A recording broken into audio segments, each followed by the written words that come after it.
And we welcome you guys in here to YouTube as well. Thank you guys so much here for joining me in the broadcast tonight as we are on Final Yard Football on YouTube. I'll be calling the play-by-play. Same as Sportscaster as well. Streaming from two different platforms tonight on the call for Sunday Night Football here. We got the Philadelphia Eagles traveling to take on the Dallas Cowboys. Hey, what's good, Ryan? Thanks so much for joining me back here. So here we are, Sunday Night Football. What's good, Brent? Thanks so much, guys, for being a part here to stream tonight, by the way. You guys have been awesome. If you guys didn't know, today's my birthday, by the way, October 20th. I was born at 10:26 p.m., so a little taste here during Sunday Night Football. You guys will actually experience the time with me that I was born 24 years ago, back on October 20th, 1995, so that's pretty cool. Went up to New Hampshire yesterday. Came back earlier today. Hey, thanks so much. I appreciate it there. Devote Jr. and Sportscaster. You guys have been awesome. Gives me a happy birthday shout out. You guys have been great here on both of the platforms. We're on Sportscaster. We're on YouTube tonight. Thanks so much, Brent, here on YouTube. I appreciate that. So, yeah, I was planning to do the Thursday Night Football game, but we had like a nasty nor'easter, by the way, on the night before Wednesday night heading into Thursday. So we lost power, and I got my power back like in the middle of that Thursday Night Football game. So I wasn't able to stream any of it for you guys or anything. That was crushing with the Thursday Night Football game. But yeah, Ryan pointing out here on YouTube, couldn't have hoped for a better ending to the Yankees season, giving them a glimmer of hope only to get their hearts crushed in the bottom. Hey, thanks so much for the happy birthday, Ryan. I appreciate it. Yep, so now we have the Astros and Nationals in the World Series Championship. Devote Jr. remembers joining me for my first broadcast. Hey, thanks so much. I appreciate that, Devote Jr. And I still got it. That is awesome. Great to have you guys following along. You guys on YouTube, you've been here for like a while too. It's been awesome. Keeping the sports community and building it up day after day. It's just been awesome with you guys to do it, from the basketball channel to the football channel now. And I'll be back basketball play-by-play starting this Wednesday. Celtics, by the way, Celtics against 76ers. So my schedule looks like this. I'll be doing Monday Night Football tomorrow, Pats versus Jets. I don't have ESPN in my house, so I'm actually streaming it off my computer. So it might be delayed by like a minute or so, but I'll still stream the game for you. Hey, what's good, Vegas Vix? What is good? I appreciate it here. You guys in the broadcast right now, calling play-by-play of this one, Cowboys versus Eagles, in a little bit. So the schedule looks like this: Pats versus Jets tomorrow. And then for the basketball channel, I'll have Celtics versus the 76ers on Wednesday. And then I believe the Celtics are playing the following week on a national game. I think they're playing the Bucks the following Wednesday. So 2 games for the Celtics in 7 days I'll have on my basketball channel. I believe I'll be doing whoever plays on Friday night. I think Friday night's a national game too, so I'll do that as well. Ryan saying here, Eagles 27-24. Yeah, I've got a shootout with these two teams. I'm predicting 35-31 Philly in this one. Hey, thanks so much, Devote Jr. I appreciate it. Thanks so much for coming on the broadcast here on Sportscaster. But yeah, if you guys haven't heard before on YouTube, I'm actually on a site called Sportscaster. We've been in the top 10 every single week since I joined, and it's been like an absolute pleasure here to be doing both of these platforms. It's been awesome to have you guys on both of these platforms. This has been pretty cool. But as far as these two teams this season, it looks like the Cowboys are the favorites in this game right now. So Cowboys 3-point favorites, over/under set up at 50 between these two teams. But just watch the points fly off the board between these two quarterbacks tonight. Carson Wentz and Dak Prescott. The secondary for both of these teams haven't been doing so hot, so I expect like a ton of points off the board. Hey, what's good, John? I appreciate it. Thanks so much for being part of the channel once again here. What is up? We welcome you guys into the sports stream right now. Yeah, that would be pretty awesome if the Nationals are able to win their first title. That would be pretty awesome there. Vegas Vic saying Astros, he hopes the Astros win the World Series. Either way, I hope it's going to be a great World Series, like 4-3 or so for the series. I want it to be. I really want that to be a great World Series, that we get like a Game 7 in the two best words of sports, Game 7. By the way, one of my good friends from work, I don't like work with him like directly, but he's like the voiceover guy that works for all our stuff for the radio station. So he's the actual PA announcer for the Houston Astros baseball team. So he covers all the home games at Minute Maid Park. So he's the one that sends us all the commercials with the voiceover stuff for everything for our station, which is pretty cool. Yeah, I heard about that, Vegas Vic. So Josh Gordon, yup, he is rolled out tomorrow with that knee injury. He's been having that injury linger on the past couple weeks, and then he just aggravated it on the tackle too last game against the Giants too. So yeah, Jets versus Patriots tomorrow, Monday Night Football.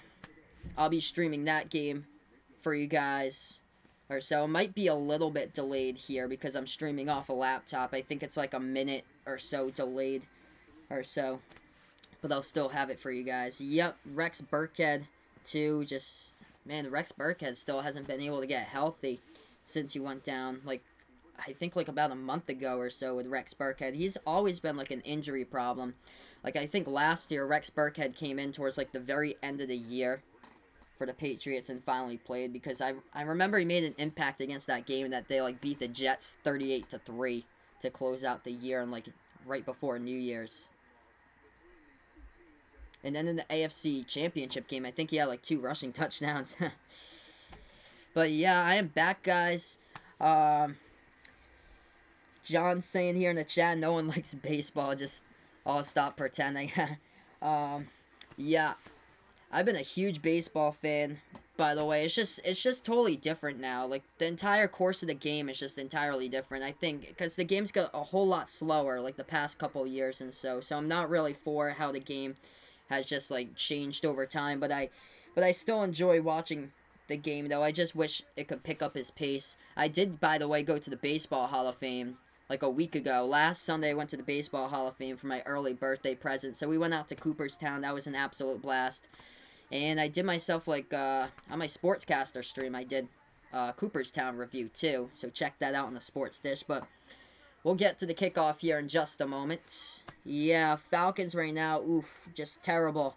Terrible. Devontae Freeman got ejected today throwing punches. The Rams completely crushed them. It looks like Dan Quinn's going to get fired this season. Yeah, Matt Ryan, too, got injured. Usually he never gets hurt, like, during the season. So that's something that they didn't need. By the way, the Falcons were coming into that game with barely anybody on the injury report. It wasn't that any of their players were injured why their team was so bad. It's because of the defense is just horrendous. The defense has been terrible this year for the Falcons, giving up so many first downs, so many penalties. Ryan's ranking his sports here: football, basketball, baseball, and hockey. There you go. Mine would be very similar to that, Ryan. I think I definitely put it that way too. I love calling football and basketball. Hockey for me is a little bit tougher. I've never called hockey. I've never really been that big into hockey, but my best friend has a hockey channel. My best friend John just loves hockey for sure. But I for some reason just never grew on hockey, even though I'm from the Northeast. But here we are, guys, getting ready for football action here between these two teams. Looks like the Eagles going to return the ball first. Hey, what's good, Vaughn? Thanks so much for joining me. Ryan here asking me, did I see Aaron Donald pick Devontae Freeman up like a child? I actually did not see that. I didn't see any of the earlier games earlier today because I was heading from New Hampshire. And yeah, I'll have to get to the highlights sometime when I do have a chance. Hopefully at halftime they show a bunch of highlights. Hey, what's good, John? There he is. There's my man. One of the few nights he'll be rooting for the Eagles. So there we go. Yup, I got the Eagles in this one. 35-31 in the shootout over the Cowboys. Alright, so the Eagles going to have this ball first, starting from their own 25. Welcome in Vaughn, welcome in John here. Feel free, guys, to subscribe to Off the Wall Hockey on YouTube. Your best hockey content out there. The road to 1K is just a little bit away from him. Just over 950 subs. We're back to this game right now. 15 minutes loaded on in the first quarter. Wentz takes the snap, passes. Short race side to the 30, complete. Goes out of bounds by Aguilar. Starts it out with a gain of 5. We just started out this game right now. Oh, yeah, Vegas Vic's pointing out Packers offense today right on fire. Aaron Rodgers with a career game, insane 5 touchdown passes. That was just an incredible game by Rodgers today.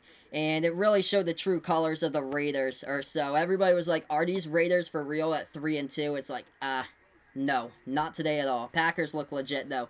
14.5 left to go in the first. Second play from this drive right now. Wentz in the ace formation, going in motion. Mac Hollins, the wide receiver. Wentz hands it off up the middle here. Try to plunge up the middle for the first down. That's close by Jordan Howard. Appeared to be a yard short. Should bring up a 3rd and 1. John Smith here in the chat saying basketball, football, disc golf, and ping pong are his top 4 sports. There you go. Good old ping pong in the Olympics. They actually televise that every 4 years in the Summer Olympics. 3rd and 1. Quarterback sneak by Wentz. Looks like he's gonna get it. That's what Dallas Goddard just signaled. And the refs do too. So that is a first down in the QB sneak by Carson Wentz with under 14 remaining. Moves the chains there in that 3rd down.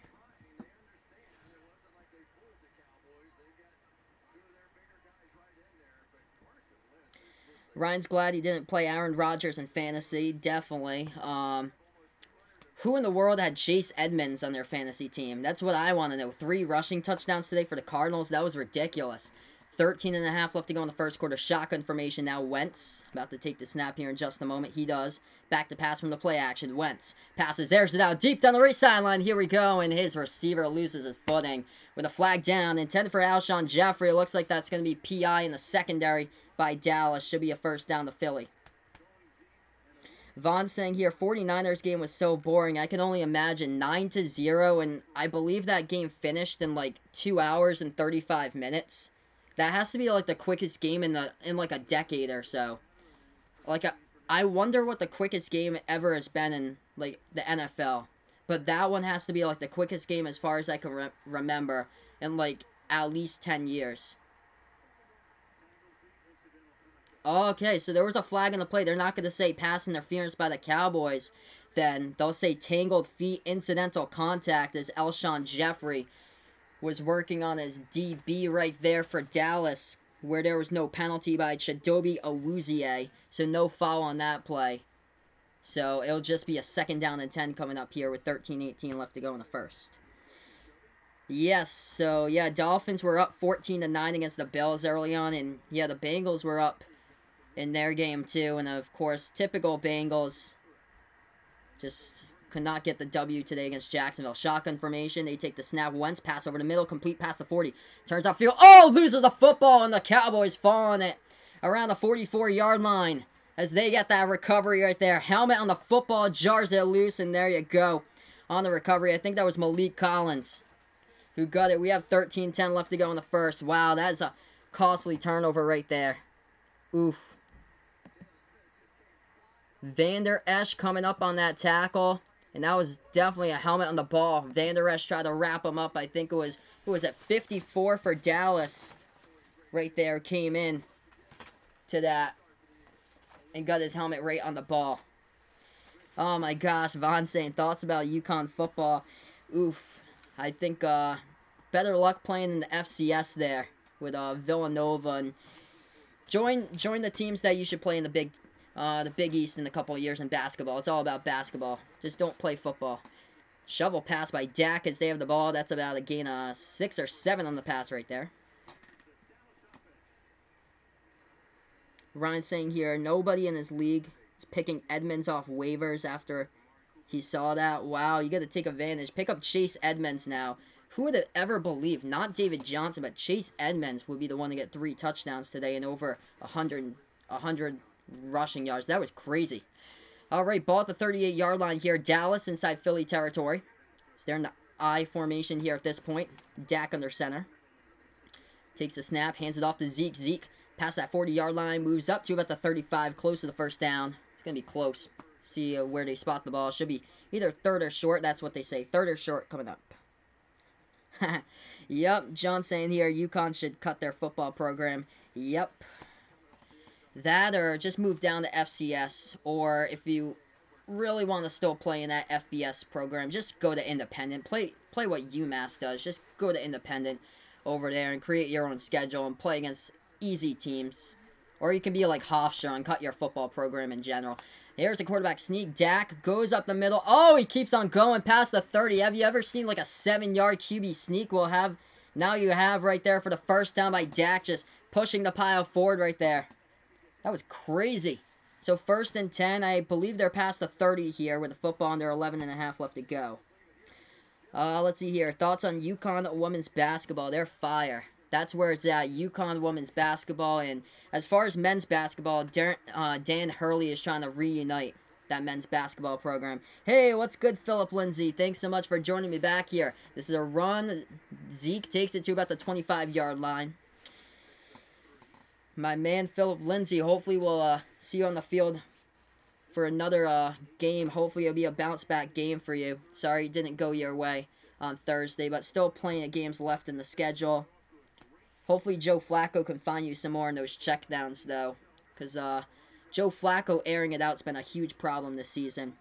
And yes, indeed, Ryan, Andy Dalton's just been terrible this year. Through pick, interception, 2 straight drives. Wow, he's just a pick machine this year. Awful. So that is Zeke on the little swing route right there. He gets the pass short to the 1st down. It's going to bring up a 3rd and 1. Yes, definitely. If check out Chase Edmonds on the waiver wire and pick him up if you guys haven't done so. That was a huge surprise today for Edmonds there. I think he got like 27 carries, so the volume is sure there to get carries. Oh my gosh, yes, Vegas Vix. I was seeing that in the college highlights yesterday when the Oklahoma horse fell down. Oh my gosh, that was ridiculous. Swing pass over towards the right side, complete. Pass to 10, to go into the 5, to end zone. Gets across the plane, and Tavon Austin gets it for the touchdown. How about that? You got a little speedster, 5'8", from West Virginia. Gets it on the screen pass and goes to the end zone. Dallas striking first here. 3 minutes and 2 seconds, 6 plays, 45 yards off the drive as Dallas strikes first. So I've got the Cowboys in this one, Philip Lindsay. 35-31. So I've got the Cowboys in this game, 35-31. How about Tavon Austin right there? Little shovel by Dak. Off the play action. Dak shovels it over to the speedster, Tavon Austin. He's been in the NFL for quite a while now. I think it's like early 2010s or so, because he played when West Virginia was in the Big East. He played football there. Okay, left hash. Extra point coming up for Brett Ma.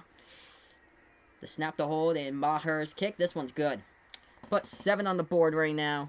7-zip the score. As we welcome you guys in here to YouTube. If you guys haven't done so already, feel free to give that the thumbs up down below.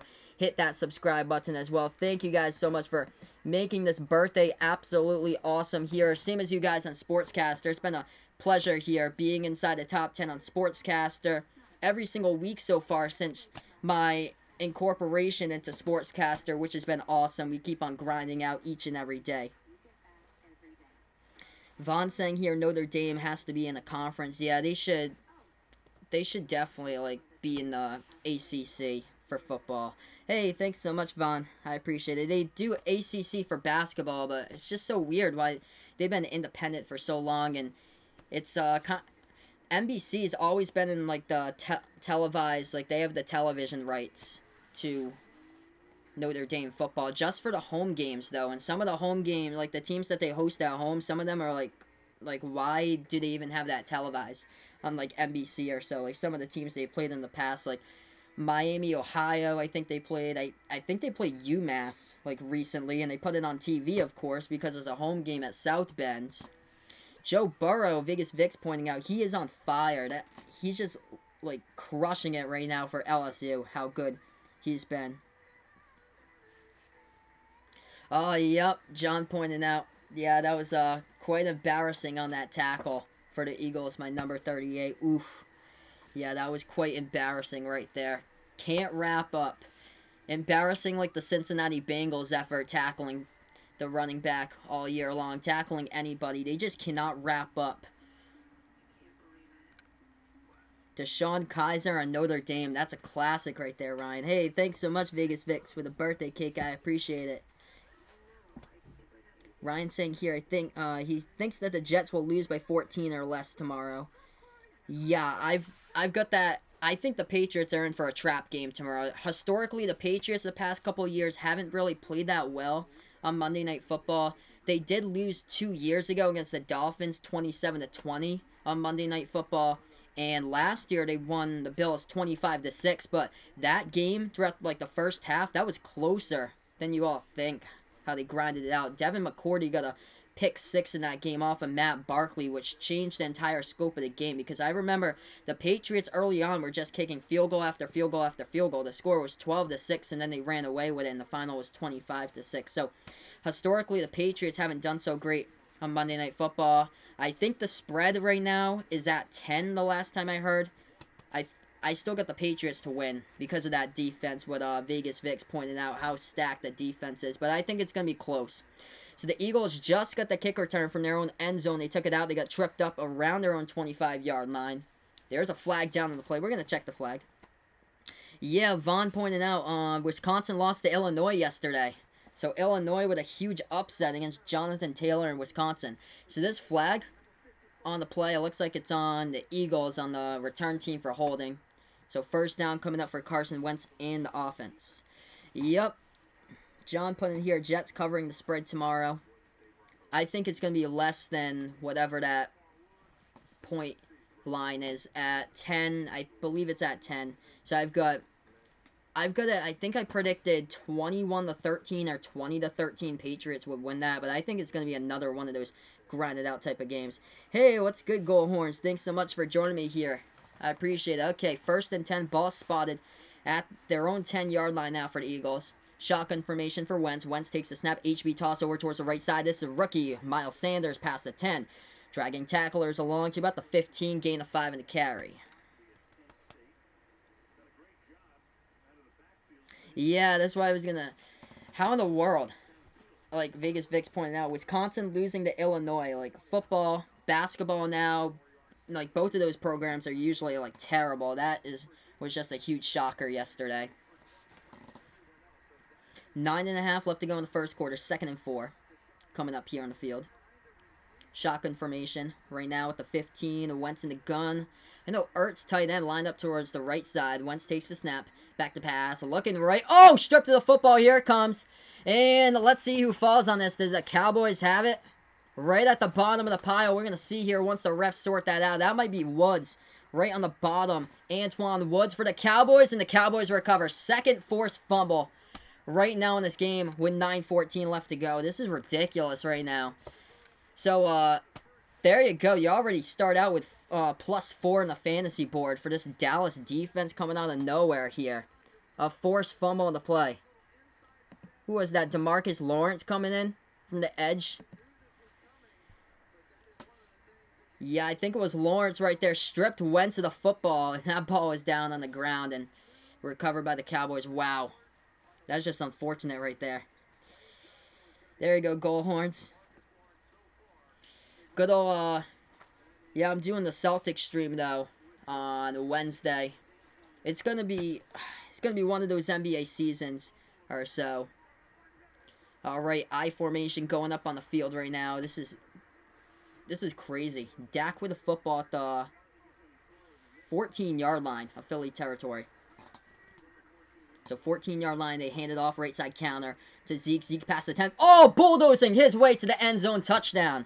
Going through the 2nd level right there. That was terrible tackling. What a terrible effort right there.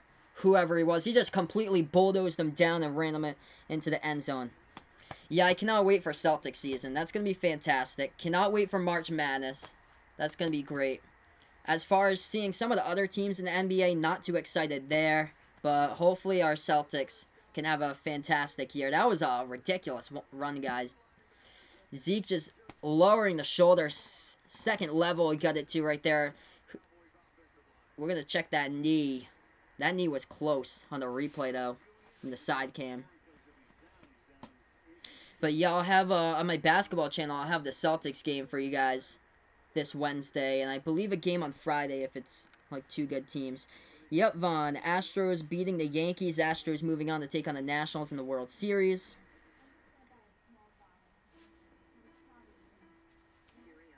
So, yeah, right now we're on commercial break. This one's reviewable, but right now I got 13-0 Dallas. And the classic Kemba season on its way. How about Carson Edwards? This dude is legit. The rookie from Purdue having dropping 30 points last week in the final preseason game for the Celtics. That was legit. This guy looks just on fire. Dropped down like 8 straight three-pointers. He was like 8 for 9 from downtown. That was just insane. Yeah, I think Jason Tatum's going to have a great year, Ryan.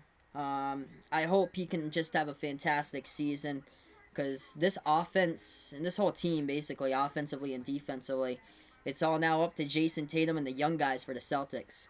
So John's got Astros over the Nationals in 5 games. There we go.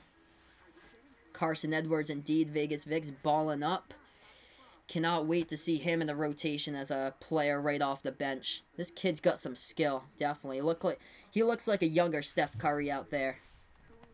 Let's see here. Goldhorn's asking me, do I like LeVar Ball, and did you know that he played in the NFL? Actually, I did not know he played in the NFL, and nope, I am just not a fan of LeVar Ball.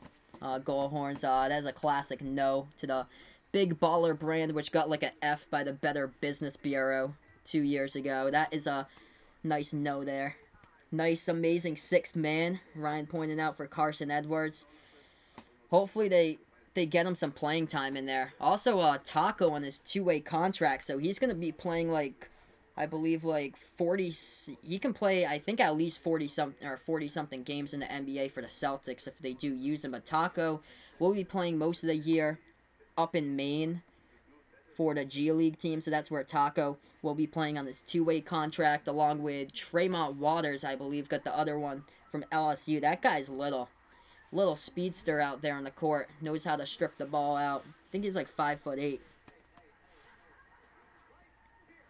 Yeah, this is the first time, Vaughn, for the Yankees. First time in a decade that the Yankees have never been to the World Series. So there goes away the Yankees' greatness that they've been to the World Series every single decade. Okay, so they're going to take away those points right now. So Zeke's knee was down at the goal line. So here they are, first and goal at the 1. So Dallas from the 1-yard line. We have 9:08 left to go in the first quarter. So this clock ticking down to 9. They're going to go I formation at the goal line as Dak hands it off to Zeke. Zeke powering his way to the end zone. He does this time. So that is a touchdown this time. So Zeke finishes off the effort right there with a 1-yard plunge into the end zone. Yeah, it's going to be raining tacos in Portland for the home crowd when Taco Fall does play their Goldhorns this season. So, yeah, that drive took 18 seconds only off the clock. 2 plays, 14 yards, but the review made it more like a 10-minute drive or so. Isn't Jaylen Brown a free agent? I'll see. I'll look that up.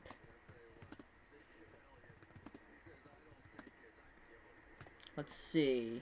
Here comes the extra point by Brett Maher. This one's up. This one is good. So 14 to zip, guys. Thanks so much all for joining me here tonight on YouTube and as well on Sportscast. They're calling play-by-play. So this is not what I envisioned here for the Eagles in this game. I picked Philly to win this game. Still plenty of time left to go.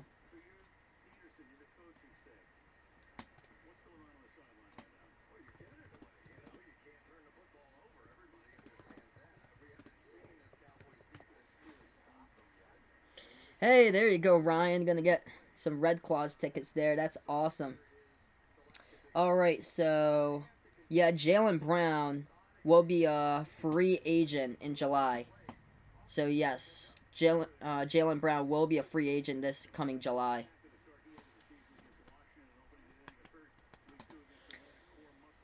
So not at all what I envisioned in this game. Let's see what's going on.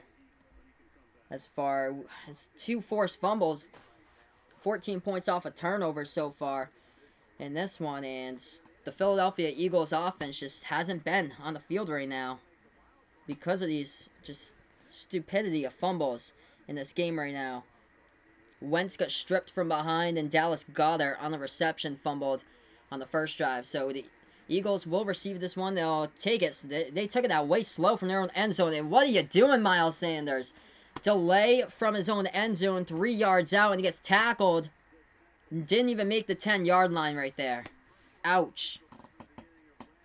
So this is just terrible field position to start. You're about like around 90 yards away from your own end zone coming up for the Eagles as they have the football here. So the first quarter woes continue right now. Yes, yes, Vaughn. Wisconsin in the playoffs, those hopes are done. There's just way too many college football teams. How about Baylor? Baylor's undefeated right now. There could be like a team from like a non-power conference who goes undefeated once again and just doesn't make it in, like SMU or so. That was crazy. SMU a couple weeks ago was down like 30-9 heading into the fourth quarter, and they came back and beat Tulsa. That was crazy. That's a carry up the middle, about a gain of 3 by Jordan Howard. It'll be a second down and 7 coming up as we approach 8.5 minutes left to go in the first. Thank you guys so much for joining me. We are on Sportscaster, by the way. We are on YouTube tonight, calling play-by-play of football action here on the channel.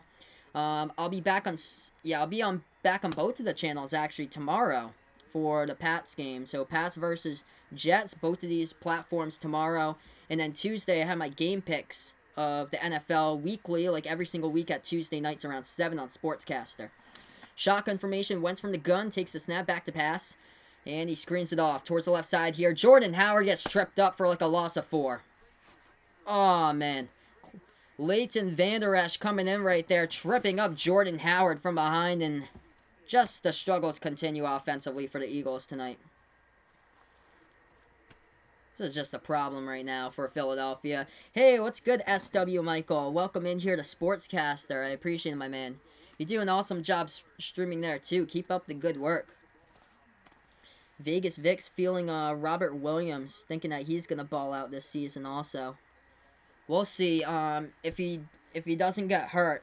If he doesn't get hurt, though, that's the only problem. He's dealt with injuries last year. He just needs to get through the injury bug this year. Wentz takes a snap on the 3rd and 10. Back to pass. Passes left side. Oh, gosh. He overshoots his wide receiver, Alshon Jeffrey, by a mile over his head.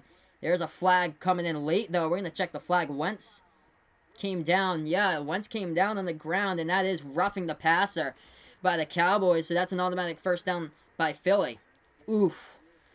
Jalen Smith right there on the 3rd and 10. The ball was way over Jeffrey's head. Coming in late with a hit. Little extracurricular right there. Coming in late, yeah, right to the helmet area, dragging down Wentz. Right at the helmet area right there, he dragged him down.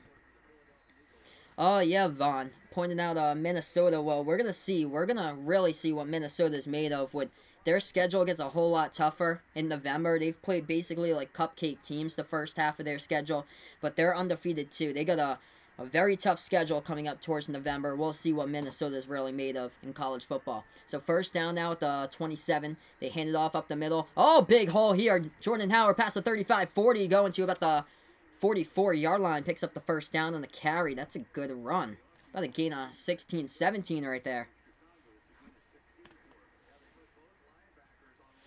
Yeah, I really hope Gordon Hayward will step up. I think he'll be a good part of the team, too, because last year he was coming back from injury. It took him a while to kind of get acclimated once again, coming back from his injury with the Celtics. I think he's going to be much better this season for Hayward. Wentz takes a snap, passes left side. Oh, Jeffrey drops the football, and then he takes a helmet-to-helmet shot. There's targeting on the field by the Cowboys. That's an automatic first down. Jeffrey, it's glad to see that he's able to get up all right after that. That was a targeting big time. Took a big shot that helmet-to-helmet area coming in the secondary. That was Xavier Woods, the free safety, coming in with that helmet-to-helmet shot well after Jeffrey dropped the ball. Boom. Yup, look at that. Right at the face mask. He shot him up right there with a helmet-to-helmet hit. So that's an automatic first down. Targeting unnecessary roughness on the play by Xavier Woods, and Philly will get the first down. So, yes, Alshon Jeffrey, which is good for Ryan for his fantasy team. He is, he's playing him. Not having him on the team, but he's playing against him. Oh, okay, so that's not good then, because he got up. He just got up. So that's not good towards Ryan's causes, because he just got up here at the moment. Would have been helpful towards Ryan if he did get hurt. Hey, thanks so much, SW Michael. I appreciate it. He's saying that I'm a joy to listen to on Sportscaster. I appreciate that. Thank you so much. 1st and 10 here. The Eagles with the football from the gun. Wentz hands it off up the middle. HB draw past the 35 to about the 33. Gain about 8 or so on the carry by Jordan Howard. So, yes, that is never Never a good sign to wish an injury on anyone, but as far as fantasy purposes, that would have helped there. It's only fantasy football. Plenty of weeks left to go in fantasy football or so. Would have definitely helped, though. Okay, 2nd and 3 coming up here for the Eagles. They're going in the ace formation right now with Wentz under center, Howard right behind him. Wentz takes the snap, hands it off, right side counter to Howard. Howard goes through the hole, gets the first down, past the 30, goes to about the 27.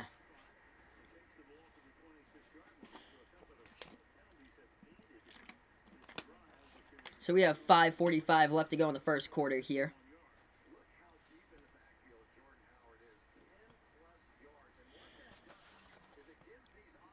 So that is a first down that resulted to. Ryan saying here his fantasy team will be 5-2 this week, so he's done well after losing by 80 points in the opening week. That's awesome. So 5-2, great record. He'll improve to there.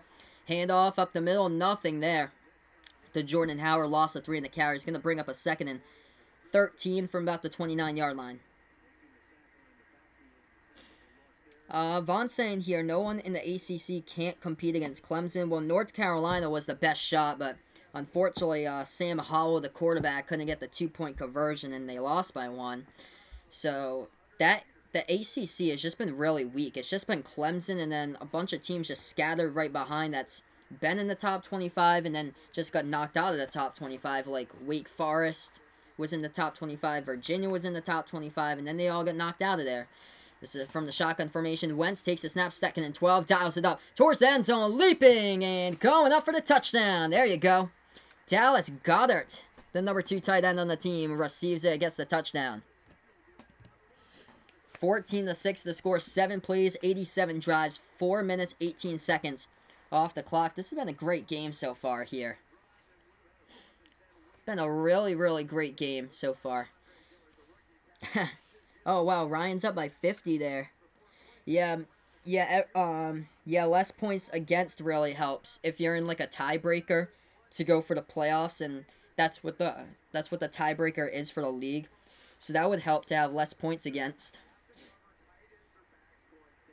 So we have 4:38 left to go in the first quarter. We got ourselves an offensive battle so far, what I definitely expected. From the left hash, Elliott's kick is dead center up and good right there. He's going to put it 14-7. So Dallas will get the football back right after this commercial break, but Dallas Goedert with a touchdown catch right there. Receiving it over Leighton Vander Esch, the linebacker, gets the touchdown. Yes, I remember those days, Vaughn. They used to be so good for Virginia Tech back in like the 2000s, like mid-2000s. They used to be really good when I grew up.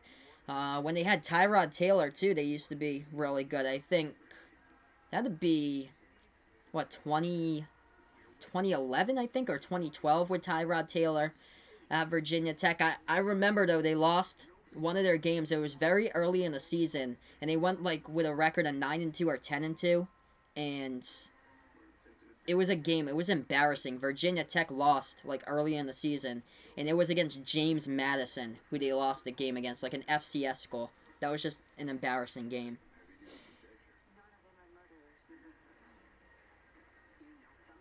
Oh, wow, so there you go, Ryan. So he's going to be tied 5-2, best record in the league, as the guy's 5-1, lost to somebody who is 2-4. Wow, there you go. Huh, there you go. There's always those typical people in fantasy football that go 1-5 because their whole team just forgets to change up their lineup each week, and they have players on the bye week that's playing when somebody goes off on their bench for 30 points because they don't care to start up their lineup. So that's what it looks like with that guy Ryan's pointing about that has a 1-6 record after this week, who gives up free wins because he still has Cam Newton in his lineup. Ouch. Oh, man. Yep, might want that person to check his fantasy lineup soon. Looks like he's not going to be winning anything anytime soon. Bengals or Dolphins for 0-16. I'm going to say Miami. I'll say Miami. That's too bad. I have no... Like, Cincinnati, the first game of the season, they lost by 1 point against Seattle. Now the team's just totally collapsed. It's so sad to see that Cincinnati is just totally collapsed. But I'm saying here Dolphins. It's so just nothing there talent-wise for Miami at all, because they're stacking up first-round draft picks for next year's drafter. So they weren't focused at all on this year. They're focused on the future and putting this together. Just a hard rebuild for Miami. We'll see if that technique can actually work for this type of team. We've seen it done in the past for like baseball and basketball. The 76ers a few years ago that like had that terrible season, like, and then they got Ben Simmons in the draft. So we'll see if that actually does work. Of course, the Houston Astros were like what they've become today because of that, where they had that terrible season like earlier in the decade in the 2010s, where they just got all the players and put them into their farm system and then developed them over time, and that's where they are now, playing for another World Series. So that kick goes to the back of the end zone here, and the Cowboys will start out from their own 25-yard line with the football as we're back to action. 4:38 left to go in the first quarter. Hey, what's good? Thanks so much, Kidder96, for joining me back here. Yep, so 14-7 now, Cowboys up against the Eagles. This pass underneath the Zeke. Zeke lost the football. That's an incomplete pass underneath. That was a drop by Zeke. Brings up a 2nd and 10. Oh, wow. So the guy who's 5-1 only scored 53 this week. His opponent is projected at 126 and has 91 points right now. Wow. So there you go, Ryan. He is tied up at the top of his fantasy league. That's fantastic. Oh, yeah, Matt Ryan got injured in today's game. That's like the only hope for Atlanta is their offense. They have no defense. It's terrible with their defense. It's so unfortunate. All right, 4.5 left to go. This handoff up the middle, and that's a 2-yard gain on the play by Zeke. Brings it to about the 27. It's going to be now 3rd down and 8. Oof. So, David Johnson, David Johnson didn't do anything since Chase Edmonds was the star running back today. Kerryon Johnson, Evan Ingram, and Steven Gostkowski as his kicker, and he's done for the year. Oh my gosh. 4 minutes left to go in the first quarter. Now Prescott under center from the gun. Zeke towards his right. He takes the snap. Back to Pack. Pass for Dak. Passes across the middle. That pass grabbed at the 42-yard line. The first down catch made on the reception right there. That is Randall Cobb. He was limited this week on the injury report once again, but Randall Cobb playing today picks up the first down. Under 4 left to go. Hey, no problem. Brent, what is good? He says, oh, I still haven't yet, Brent. What's the name of that channel, once again, Brent, so I can check it out when I do have a chance. But yeah, no problem. I'll definitely check that out when I do. I just got home from vacation here. I lost power, by the way, on Thursday. This is a run up the middle by Zeke. A gain of 9 on the carry past midfield. Okay, chiseled Adonis. Alright. I'm going to put that right now to save that. Thanks so much. I will definitely look that up. So yeah, thank you so much. I appreciate that. I'll definitely let you know about that. But yeah, no problem, guys. Thanks so much for being a part here. Yes, Vaughn pointing out Astros were just really, really bad back in the 2010s. And now they are another dynasty, competing for another title. That is a pass by Dak to Amari Cooper. It was Cobb, but looks like there's going to be flags going back here. I think this one's on Dallas. Oh, wow, they put Vic Beasley on a trading block. Vegas Vic's pointing out. Oh, this is going to be a holding call by Philly. Okay, holding call by Philly, so Dallas gets the first down. So right there in the secondary, I think that was Jonathan Cyprian. Or no, 32. Russell Douglas, so 37 is Cyprian right there. I was looking at the numbers for a second. So it's Douglas who commits the holding penalty. Automatic first down for the Cowboys. So looks like Ryan's Fantasy League, another team that's 4-2 won. His 5-1 team looks like it's gonna lose, so he's up at the top at 5-2. There you go. So 3-way tie for first. And then next week's gonna be a big week for Ryan's fantasy team if he's able to break away from the pack and be a solid first place team. So chiseled Adonis, NFL commentary, in comedy highlights. That's awesome, Brent. So yes, I'll definitely check that out. So Vic Beasley on the trading block for Atlanta. So there goes the defense for the Falcons, and I so agree with you there, Vegas Vic. That's just bad for Dan Quinn. Losing against the Rams team today that lost 3 straight games. And they got blown out. It wasn't even close. So, yup, he is on the trading block right now. Man, that's just terrible. Let's see here. I'm going to dig into the stats of this game today. I just want to see if the Falcons actually recorded a sack in that game. But, of course, Devontae Freeman making a reel there for punching Aaron Donald in that game. Got ejected for. I'm going to have to see that when I do have a chance, that video of Freeman punching Donald. Oh, here it is. ESPN's got it right now. Alright, so... Nope, Jared Goff was not sacked today, guys. Jared Goff was not sacked. So that means that the Falcons have not sacked a quarterback since week 3 when they played against Jacoby Brissett and the Colts. They sacked Brissett 1 time, and that game, I believe, was on the September 22nd. So it's now been over a month since the last recorded sack by the Falcons. That is just crazy there.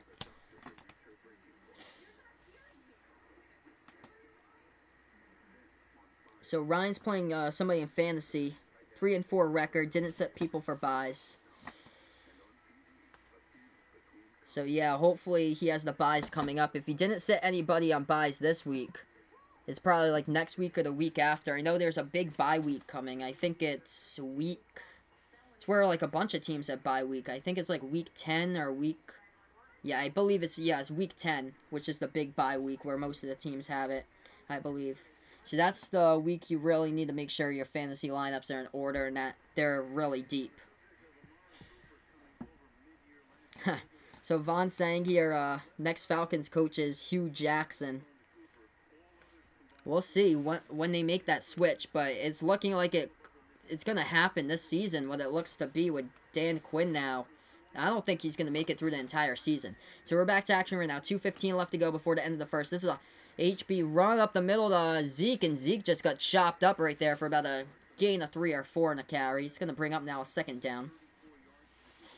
Yeah, Von, Falcons defense has just been atrocious this season, giving up 53 a few weeks ago against the Texans. Not being able to get any sacks on the quarterback in over a month. It's just been awful there. Picking up way too many defensive flags, which turn into first downs. It's just been a huge problem. 1:45 left to go in the first quarter. Dak in the shotgun ball spot at the 35. Takes the snap.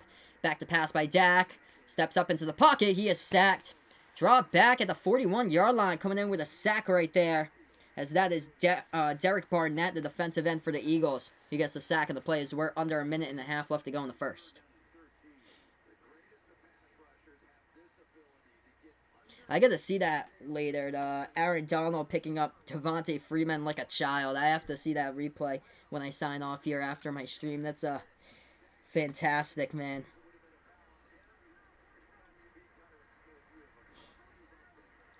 So Ryan's got OBJ and Greg Olsen on a bye. 3rd and 13 coming up.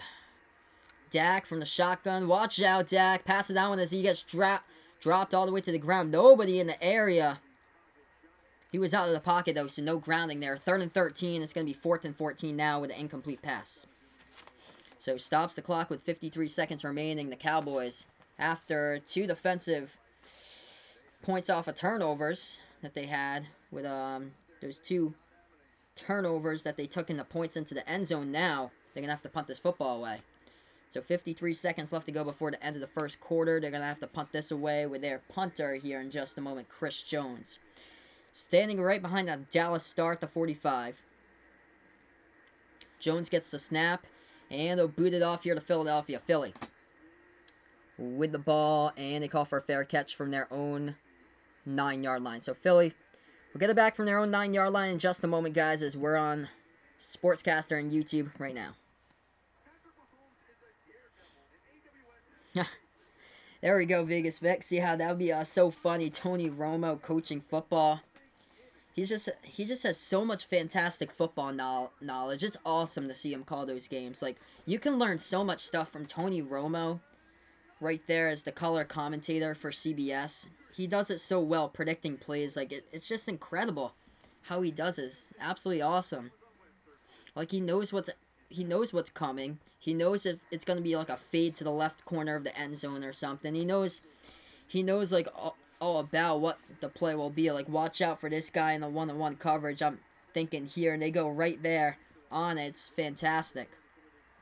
So we're back to action here in this game. Ball spot the 9-yard line. Eagles with the football now to go in the ace formation. This is now for Philly. They hand it off. Wentz up the middle to the running back Howard. No gain on the play. Back to the line of scrimmage. Yes, I totally agree with you there, Vaughn. So whoever's the defensive coordinator for the Falcons, it's just been a pathetic job they've done so far this season. They need to get fired. They should have got fired like 3 weeks ago. They should have got fired right after that Texans game. They've done a terrible job this season. So we have 15 seconds left to go before the end of the first quarter. I think we're gonna just end it here. Yeah, because the game clock is 1 second ahead of the play clock. So, yep, that is the end of the first quarter now, guys. Thanks so much for joining me on the broadcast. We'll get back in. The Eagles will have the football from their own 10-yard line. So, 90 yards from the end zone when we get back as we start the second quarter in a few minutes here. Huh. Tony Romo should coach the Falcons. Will be with his football insight there in the future. But Ryan's next week, he's not sure who he has in the bye, but hopefully the bye week can be good to you, Ryan, and whoever else plays fantasy football. Hopefully the bye week can be good to you, and hopefully you don't have all your players in the bye like a couple people have in the past they played against for fantasy.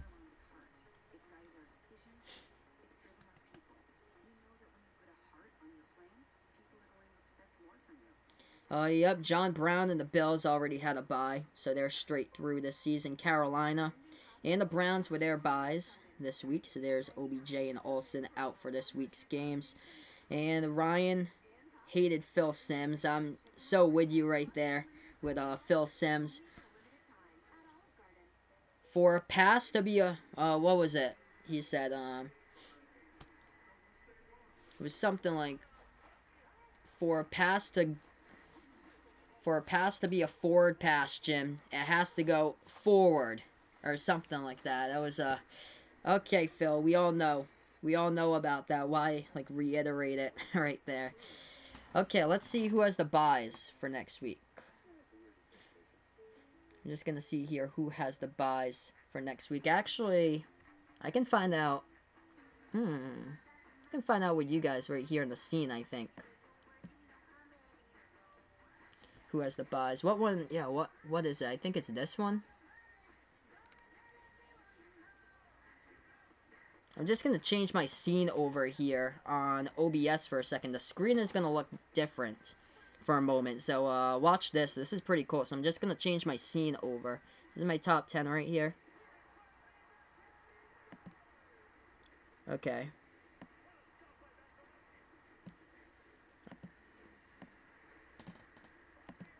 Alright, okay, so that's who we got for the Week 8 bye right there. So we get the Cowboys and the Ravens on the Week 8 bye. So that's who we got for the Week 8 bye coming up. Is the Cowboys and the Ravens right there. So that's pretty cool. Yeah, that's what I use for Sportscaster for my scene. So I have that for my, yeah, so just two teams on the bye, what it seems to be. But yeah, I do game picks every single week. I'll give you guys the link in here to check me out on that channel. If you guys, as we're back to action in this one. That's a left side run right there by Howard for a game of 5.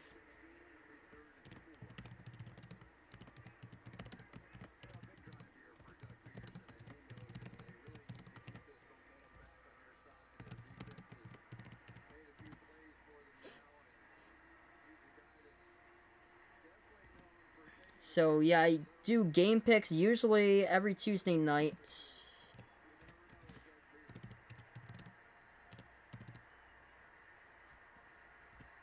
It's usually around 7 p.m. I do that on Tuesday nights. 3rd and 4 coming up. 14:20 left to go here in the second quarter. They take the snap. They hand it off up the middle. And that's not enough for the first down. Stopped a yard short.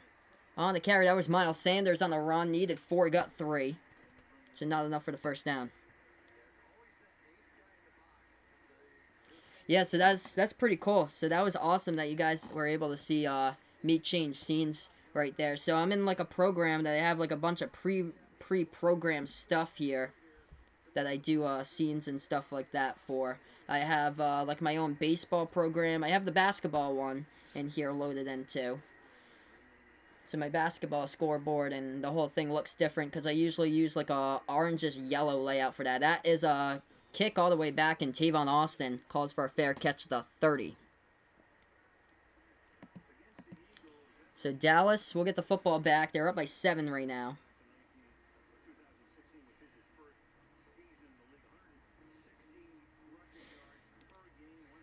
So yeah, both of these quarterbacks haven't really gone off so far in this game. It's just been the turnovers early on that Philly has cost them. That's why it's 14-7 so far. But yeah, Jordan Howard with a big 16-yard run earlier. 41 yards on the ground by Howard. And Zeke getting to the second level, got the touchdown run with a 1-yard plunge. All right, here we are back to action. Dak hands it off to Zeke. Right side counter. He's got all daylight right here. 30, 35 down the right side. Stiff arm out of bounds. Picks up the first down at the 41.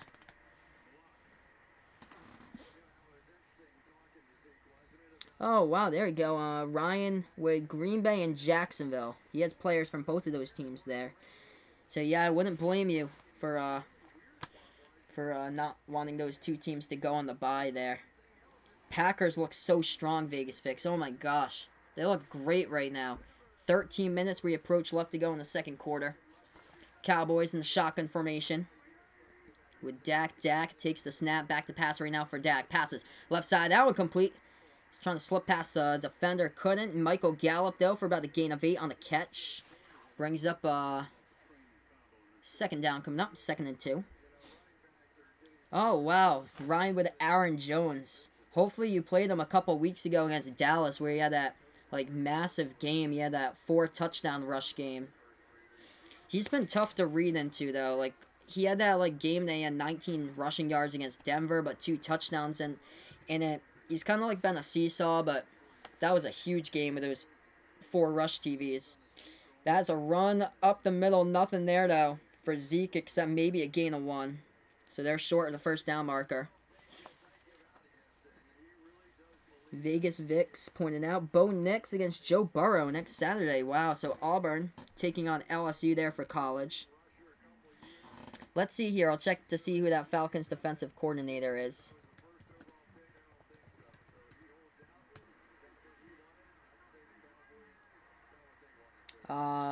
Marquand Manuel. That's who his name is. 3rd and 1 coming up. I don't think they got there for Dallas. I don't think they got the first down. Yeah, Philly stopped him short. Yeah, this one, Marquand Manuel.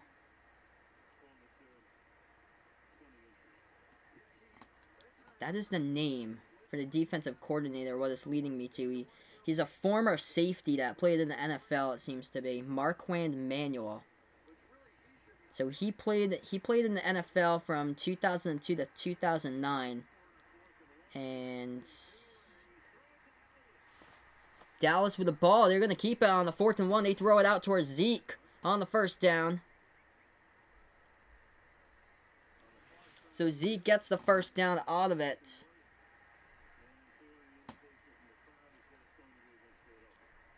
And there's a flag down on the play. It's going to be against Philly, so this is an automatic first down by Dallas. It's going to keep the drive alive.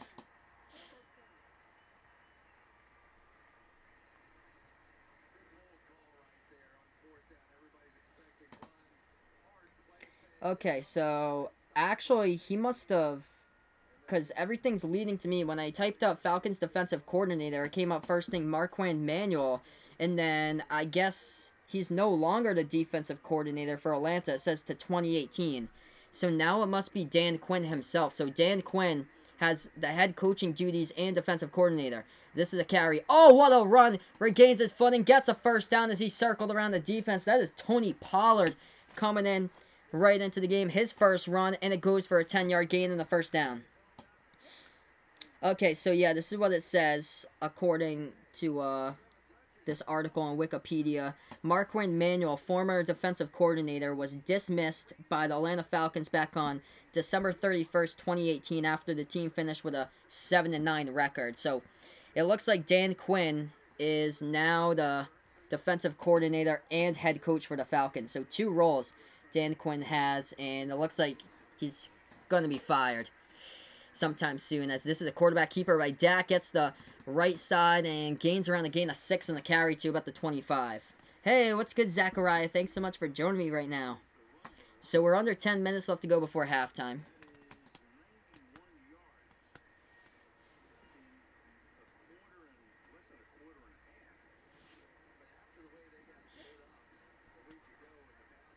They were showing the defensive coordinator for Philly. That is Jim Schwartz, the defensive coordinator there. 9:40 left to go before halftime. Dak here in the gun. Close to the red zone. They're at the 26-yard line of Philly territory. Takes the snap from the gun by Dak. Dak back to pass. Gonna pass this one down the right sideline to the end zone. Holds on to the football for the touchdown. There's a flag down. Amari Cooper receives it. Got a pretty big shot right there. Helmet to helmet right at the end zone with a Philly defender, but looked like Cooper might have pushed off there.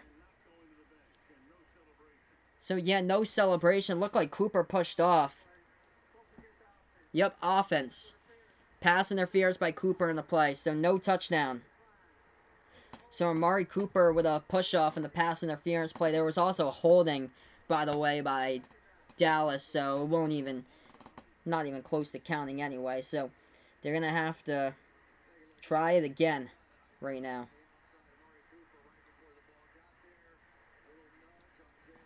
Ooh, man, sorry for you, brother. Zachariah at football practice, he has sprained his Achilles. Oh my gosh, dude, sorry for you, brother. Hopefully you get better, dude. I'm so sorry to hear that, man. Get some rest up. See the doctor if you haven't done so, and hopefully you get better, brother. I'm so sorry to hear that. 9:24 left to go here before halftime right now.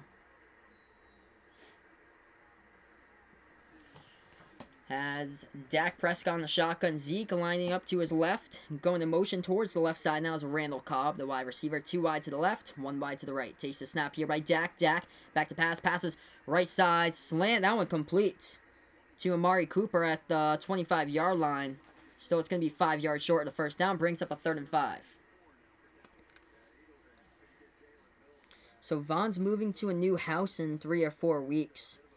Man, that adjustment must be difficult, especially if it's like in a new town or so. Like if you move to a new house in a new town, that must be like a really difficult adjustment. Like getting to know like new teachers in a new school, like getting to know a bunch of whole new students in a new school too. It's just a tough adjustment. So best of luck there to you, Von, by the way. Dak takes a snap, passes across the middle of that pass, complete. Held on to about the 17-yard line for the first down. Jason Witten on the reception, coming back from retirement, as he was a Monday Night Football analyst last year for ESPN, comes back from retirement and plays now in the NFL, gets a reception as tight end and a first down at the 17 in Philly territory. Yeah, that's the good sign there, Zachariah. So that's good that you didn't fracture it, so that's a positive there. But get some rest, man. I hope you feel better. This is a run up the middle as they go from the 17, take it to about the 16 for a gain of 1 and a carry. Up the middle by Zeke. Vegas Vic's moving. He moved to Lincoln a few weeks ago. So making the move a couple towns south, Woonsocket to Lincoln. Is it a different school district, Vegas Vic's? Are you in the Lincoln School District now? Or still in Woonsocket? Because I know knowing, like, you change into school districts, it could be, like, a really tough change, especially if it's in the middle of the year. 2nd and 9 coming up now. Ace formation for Dak, and he goes back to the shotgun here. So Dak back to the gun right now. 2 wide to the right, 1 to the left. Dak Takes the snap back to pass. Pass across the middle. Complete. Going to the end zone. Stretching across. I think it's going to be. Let's see where the rest roll it. Just short by Randall Cobb to the 1-yard line. So first and goal from the 1 now for the Cowboys. Okay, so Lincoln School District for Vegas Vix. So yeah, new school district for him then because he went to Woonsocket. So yeah, it must take a while to get like adjusted since you have to learn like in like the entire school, like all your new classmates and stuff like that. Oh, that's cool. So you got used to it real quick. That's awesome, dude. That's awesome. So 7:03 left to go here before halftime. We're looking at the last play to see that reception by Randall Cobb. If he stretched out for the end zone and got it for the touchdown, if he was down with his knee down at the 1. I believe his knee was down at the 1.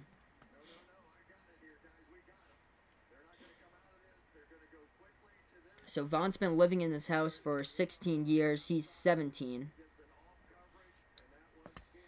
Yeah, man, it could be a tough adjustment at times to move out to different places. It depends though. If it's like a different state, like across the country, like halfway across the country, or to like the other side of the country, like if Vaughn came over from like California to like Massachusetts or something like that, it'd be like a totally different stuff most likely that you would find out from like school systems. Looks like there's an injured Eagle player down on the field. That's Derek Barnett, as he is hobbling off the field right now. So that is not what the Eagles needed, is another player from their defense getting hurt, as we have 7 minutes and 3 seconds left to go before halftime here on the stream right now. First and goal coming up for the Cowboys.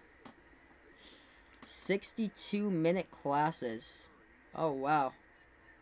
It's quite a long class. So 62-minute classes for Vegas Vix. Alright, first and goal here, guys. As they're in the I formation now for the Cowboys. They go play action. Dak rolling out to his right. He is open. Touchdown. On a play wide open to Blake Jarwin, the tight end. And the Cowboys are up now 20-7 to score. So 6:40 left to go before halftime, and nobody covered Blake Jarwin on the quarterback bootleg and the play action here to the end zone. That Dak Prescott threw it all alone to the tight end right there, and nobody was on him for the touchdown. Yeah, it's getting colder up here, Zachariah. So yes, indeed, it is getting much colder now since we're into October. It gets even colder in November and December. Here's the extra point. Brett Maher, this one drifting towards the right. It is up and good, though, through the uprights. 21-7 now to score. So Dak Prescott getting the touchdown pass right there. His first of the game, as they're up now 21-7.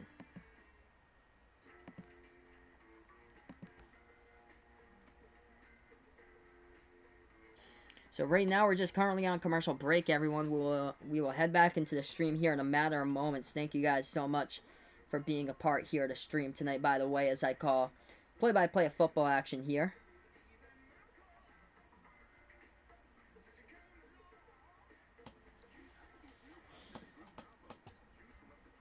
So Vaughn is moving only 5 minutes south. Okay, so that's not a big change at all. 5 minutes south, so it's probably like if you do sports at your school, Vaughn, so it's probably like a school that maybe you play in the conference or so. You might know some of the kids already that you play against, so that's a pretty good advantage if you only move 5 minutes out to like a neighboring town or so, so that's good. Vegas Vix is a senior next year. Oh, senior next year, so high school is coming by fast, definitely. So Vegas Vixen is junior year of high school there on YouTube. Definitely, high school just flies by way too fast. And ask me just about the working life. It just moves by so fast. Like, each week just goes by in a flash. It's crazy here.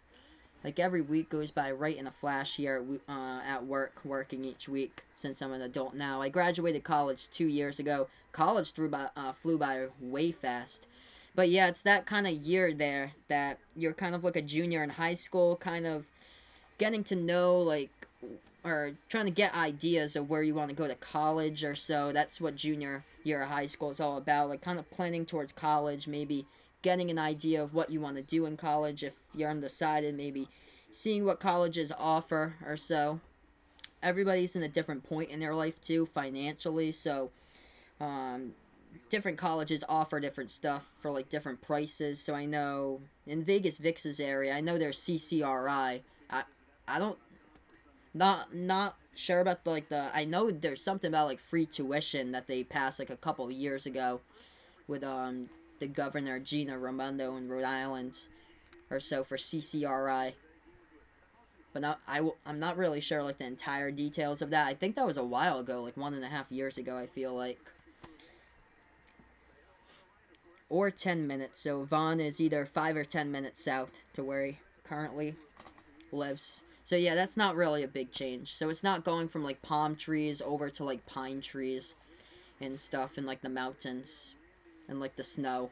As this is a kickoff right now, the Eagles will take a knee at their back of their own end zone. Hey, by the way, it already snowed up in New Hampshire. Mount Washington, we went up to New Hampshire yesterday, and we're driving down the road, and we could see snow covering 5,000 feet to the top at 6,288 feet or so to Mount Washington. So it already snowed up at the top of Mount Washington Thursday and Friday up in New Hampshire. So that is crazy up there in the high peaks and elevations that we are getting towards the last part of October, and there's already snow up there in the mountains in New Hampshire.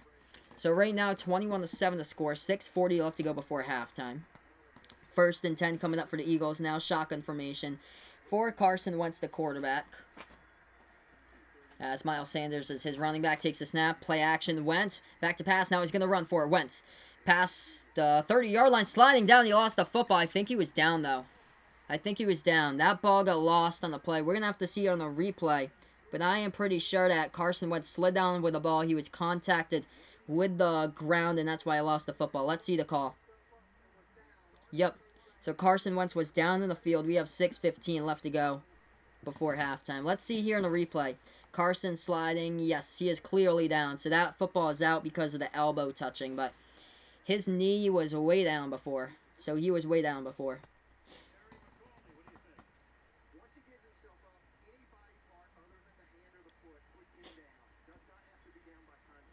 2nd and 5 coming up now. The Eagles with the football. They are in the ace formation. Sanders in the backfield. Going to motion. That is Aguilar. Takes a snap. Hand off to Sanders. Sanders up the middle. Gain of 1 and the carry to the 31. Oh, that's cool, Vaughn. So he could still go to school where he is right now. That's awesome. So you don't need to change school districts. You're just moving to houses. So that's a positive right there. It's really good.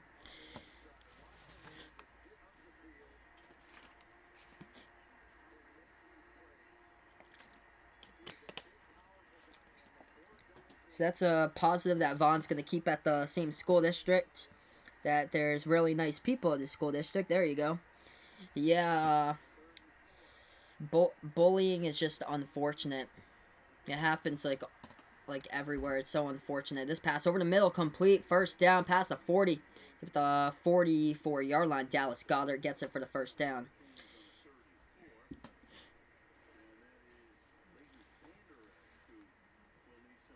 That is Eagles, yeah, Eagles player heading off to the locker room right now. Who is that, 98? For the Eagles, who just went to the locker room. That is Hassan Ridgeway, a defensive tackle who just walked off to the locker room. Vaughn is a junior in high school, so that is cool. Vegas Vix and Vaughn, both juniors. There you go, guys.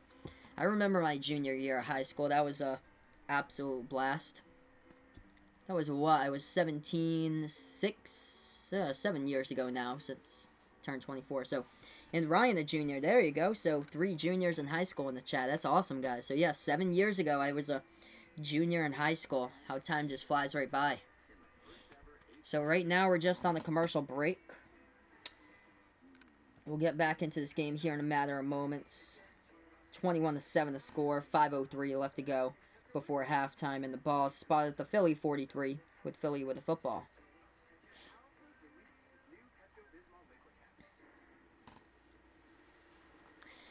Brent tries to forget the place of high school. I feel you, dude. I remember senior high school was kind of rough when we got a new principal in the school district, and that type of principal was really strict to us. So yeah, senior year was definitely rough in high school. Yep. So been out of high school for now quite a while. Moved on in life. And now you move on in life, you're a working adult. Now you work every day to help support and just keep on working on the grind and keep on doing your job every day. Stay positive out there and just keep on doing it every day and every day. Oh man, Vaughn should have been a senior this year, but he stayed back in preschool. Oh, that's that's unfortunate, dude. Oh gosh, that's terrible. Out of all places to stay back, it had to be preschool. Like, come on, where does the evaluation start for that? That's just, you can't evaluate that early.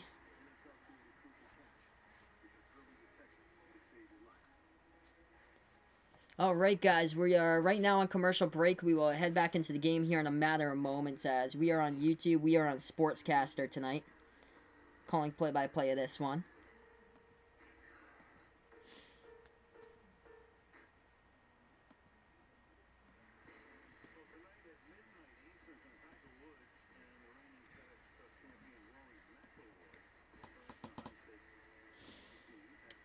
And I think you seem like you were pretty much ready for school, Vaughn. I don't know why they would have like an evaluation like that early in your life. To have somebody kept back during preschool, that's too bad. That's way too early to determine that.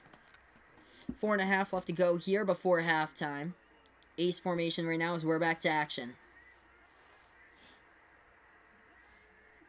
Wentz takes the snap. He hands it off up the middle to Sanders. Sanders past the 45-yard line to the 46. It'll bring up now second down for the Philadelphia Eagles as we approach the 4-minute mark left to go before halftime.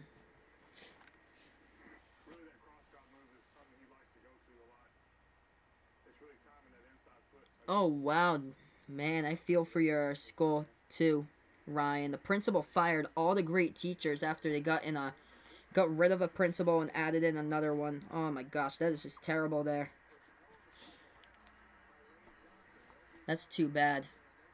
And it varies by different towns, like what the town budget is with, like, budget cuts or so, but there's some places out there that they struggle with teachers, that they have to lay off like 70, 80 teachers some years because the town is so far behind, like financial wise.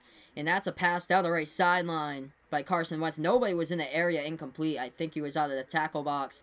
On the pressure, going to bring up now a 3rd and 7. Vegas Vix misses his childhood. Yeah, I miss the days that I used to play Little League Baseball. I used to travel around playing the All-Star team. That was a great time. I used to travel to a bunch of different places there, different towns to play baseball and play in all the tournaments when I was younger. 3rd and 7. 3.5 left to go here as going in motion as Nelson Aguilar, the wide receiver, towards the right. Wentz takes the snap back to pass. Watch out for the pressure. He gets sacked coming in. The free blitzer right there is Jordan Lewis, the corner, gets the sack on the play. It's going to bring up a punting situation coming up for the Eagles.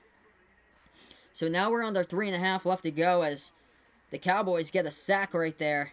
Eagles will have to boot this one off. Vaughn's sisters want to move schools because they don't like what the school is doing. That's too bad. That's so bad, man.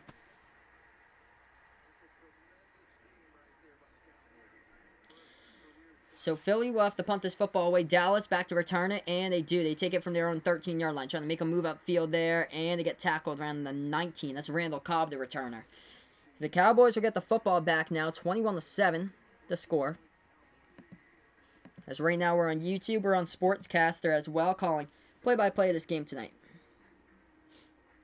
So let's see here. Ryan saying all the teachers they hired were from the school they were last the principal at. Oh, wow. So they just randomly took all the teachers from, like, another town and transferred them over to your school. Wow, that is just, that's just bad right there. That's just, like, pick your own team and throw the rest of the team out in the garbage right there. All the vets that's had, like, 30, 40 plus years in the school system and not able to teach anymore because they cut them from the squad, give them a pink slip, and then bring in all new people. And it's kind of like the lunch staff that they've had at certain types of school districts in the past. Like, they have like one different type of lunch staff, and then they don't like the food. People complain about the food, so they bring in like a whole new, entirely different uh, lunch crew.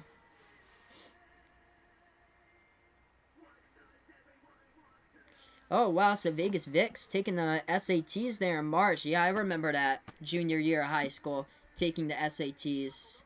I feel like I took them twice. I feel like the first time I took them was I think it was in May when we took the SATs at first. And then the next time I took it was my senior year in October, I believe. Hey, what's good? Galaxy's Opals. Thanks so much, man, for joining the broadcast right now. I appreciate it. So right now we're just on commercial break, everybody. 21-7 the score. Ryan's taking the SATs in April. There you go. It's kind of that type of year when you're a junior in high school. You're kind of feeling what you're interested in, what colleges are out there. If you guys are in sports media, I'd highly recommend going to the hat that I'm wearing right now, which is this one, Curry College.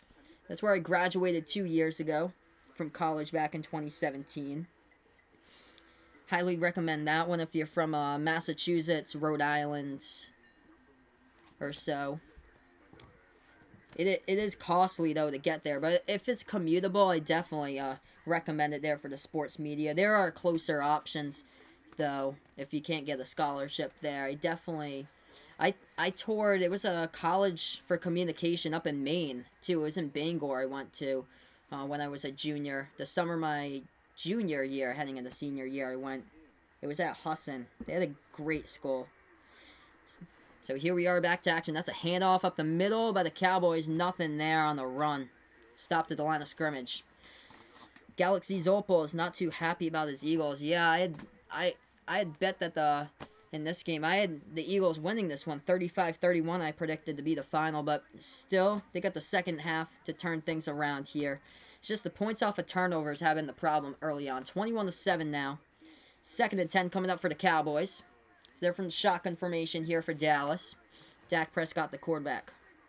Takes the snap. Back to pass for Dak. Looking left, looking right. Passes right side. That is dropped on the play. So that will help out the Eagles. Drop pass right there by Randall Cobb. Dak wanted a flag. No flag with 2:10 left to go before halftime. Yeah, so I definitely recommend Husson University if you go into sports media. Since you're up in Maine, Ryan, the New England School of Communication. Because I decided to stay in Mass, which was local. It was either between New England Tech out in Rhode Island or Curry College, which I went to in Mass, and that's where I went to. But that school, I loved it when I went on the tour. It was just way too far. It was 6 hours away from me. That pass, wobbly one, it is. Dropped and bobbled. Oh, almost intercepted. Hit the ground first. That's going to be an incomplete pass with 2:05 left to go. There's a flag, though, down on the field. Oh, thanks so much, Galaxy's Opals, for the update. He's saying, Vander Esch out for the game. Ouch. That's a killer there for the Cowboys, too. He was coming up with that tackle a couple plays ago before we went to commercial break. He had to go off the field. So, hands to the face by Malcolm Jenkins. It's going to be an automatic first down for the Cowboys. So, that's what the flag was called. Automatic first down here for the Cowboys. Let's see right now. Just going to bring up the team stats. I feel like there's been a bunch of flags in the past, first stage of this game here. Yeah, that's only the first flag by Philly, though. Dallas with 3 flags in this game. Dallas going to throw this ball down the right sideline. Oh, gosh, he's open. There goes Cooper down the left sideline with a huge gain on the play right there in the first down. 1:57 left to go here before halftime, and Dak Prescott at the 2-minute warning, hitting Amari Cooper for the huge gain down the left sideline right there. So right now we head into commercial break, everybody. Thank you so much for joining me on the broadcast. Once they update that number, it's a long pass. Yeah, 49-yard pass. That is the longest pass of the game so far. So 49-yard pass, they picked up the first down.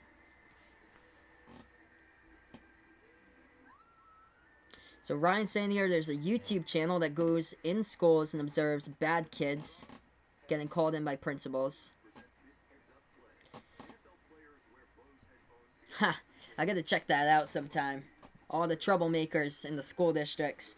Yeah, there's a town like 40 minutes away from me that's like an inner city school district, and a couple years ago, the students were throwing like desks and chairs at teachers. It got to be that bad in that certain school district. It was terrible. It's like a city of 90,000 people.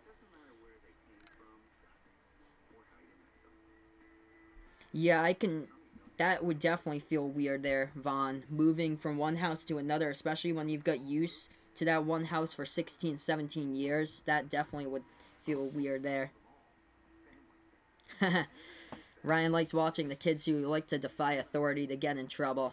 Yeah, there's some of those troublemakers when I was in school growing up, especially sophomore, junior year of high school. I think it was junior year when there were some of those kids. One of the kids in my history class, he threw like this gigantic rock, like a football-sized rock, just in the middle of the classroom when the teacher was holding a lecture, and he got thrown out of class. It was the funniest thing in the world.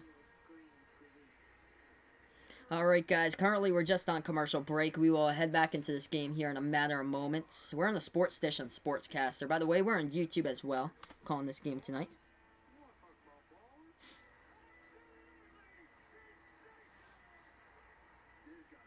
Yes, Vegas Vix, good point there. Definitely, let your friends know not to drop out. Keep on going with your education. Education is one of the most important things ever that you need to hold a job. You need a bachelor's degree to get the good time jobs. And then after that, of course, there's stuff for masters and stuff like that. But at least high school diploma you need there. You just not going to get much if you drop out and get your GED. You might want to get your GED at JED, though. I heard that one time in the middle of a parade. That's a HB toss run right side past the 25-30 now. Going upfield, Zeke breaking tacklers, dragging tacklers along all the way to the 13-yard line. Picks up the first down. Yeah, like a gigantic, like, football-sized rock, Ryan. It was massive. The kid just chucked it in the middle of the class on like a ceramic floor, and you could see that, like, you could see like the indention that it made in the floor. Like you can see like there was like an indention in the floor, I believe, from that day. That was crazy. Yeah, it's gonna be really hard to like get a job any place because you need that high school diploma to get a job there. So now I believe, yeah, they're in the red zone here. So ball at the 16-yard line for Dallas. So in the red zone now for Dallas. Still go ace formation. Hand it off to Zeke. Zeke trying to get past the right side. He does past the 15-yard line, out of bounds around the 12. So bring up now a second down since they have it at their own 12, at the 12-yard line of Philly. We have a minute 42 left to go before halftime. Oh man, kid kicking in two lockers. There we go. I remember when I was in middle school, the big thing in middle school was that people used to stuff other people in the lockers when I was in middle school. 2nd and 8 coming up now. 1:42 left to go on the clock.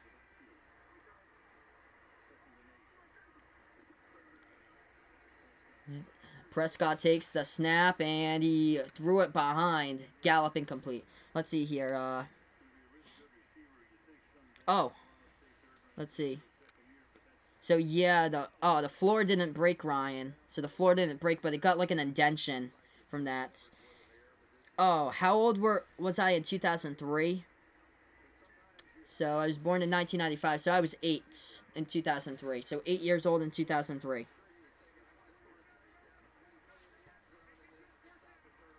1:39 left to go before halftime. Dak takes the snap, back to pass, right side, short, complete to Zeke, and he's out of bounds around the 7.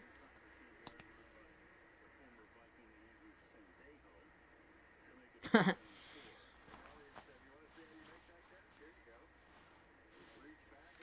a 4th and 4 coming up on the field here for the Cowboys, and a 2-score game for Dallas, trying to tack on more points. Here with Brett Maher, he's going to come on to attempt the field goal. Oh, okay. So I'll get that for you in just a second.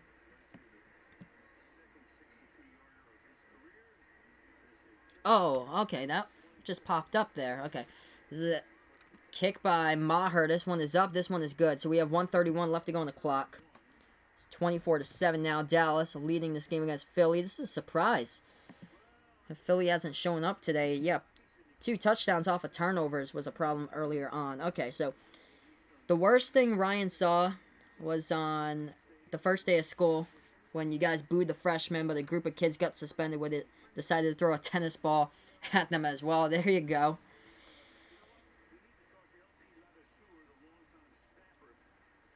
Nice tennis ball on the first day of school to a freshman kid. It's a great start to the school year for somebody. I remember Spirit Week one of the years. Somebody chucked an orange into the stands at like one of the kids during Spirit Week, and he had to miss like the entire rest of Spirit Week because of that. He chucked an orange like straight line drive right at the freshman bench that he chucked it at. It was so funny. Vegas Vix misses his childhood sitcom and shows. Alright, guys, we have 1:31 left to go here before halftime. Philly will receive this kick. We'll see if they can put together any magic with at least points on the board before they end the half. Okay, they're going to take a knee here. So they'll take a knee here at the back of the end zone. They'll have the football back with 1:31 remaining on the clock.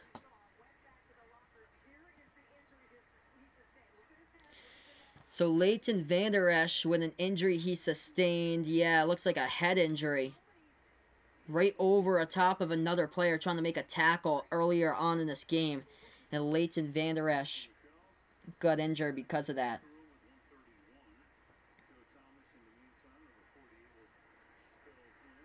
So 1:31 left to go. 1st and 10 coming up on the field right now. As the Eagles trying to put together something here on the board as they're down 24-7 right now. Shotgun formation for Wentz. The quarterback takes the snap. Back to pass now. Wentz steps up into the pocket. He gets devoured back at the 17-yard line on the play right there. Coming up with another sack for the Dallas Cowboys. Dallas gets another sack on the play. That was Quinn for Dallas, who got the sack with a 2nd and 18 coming up with about a minute left to go.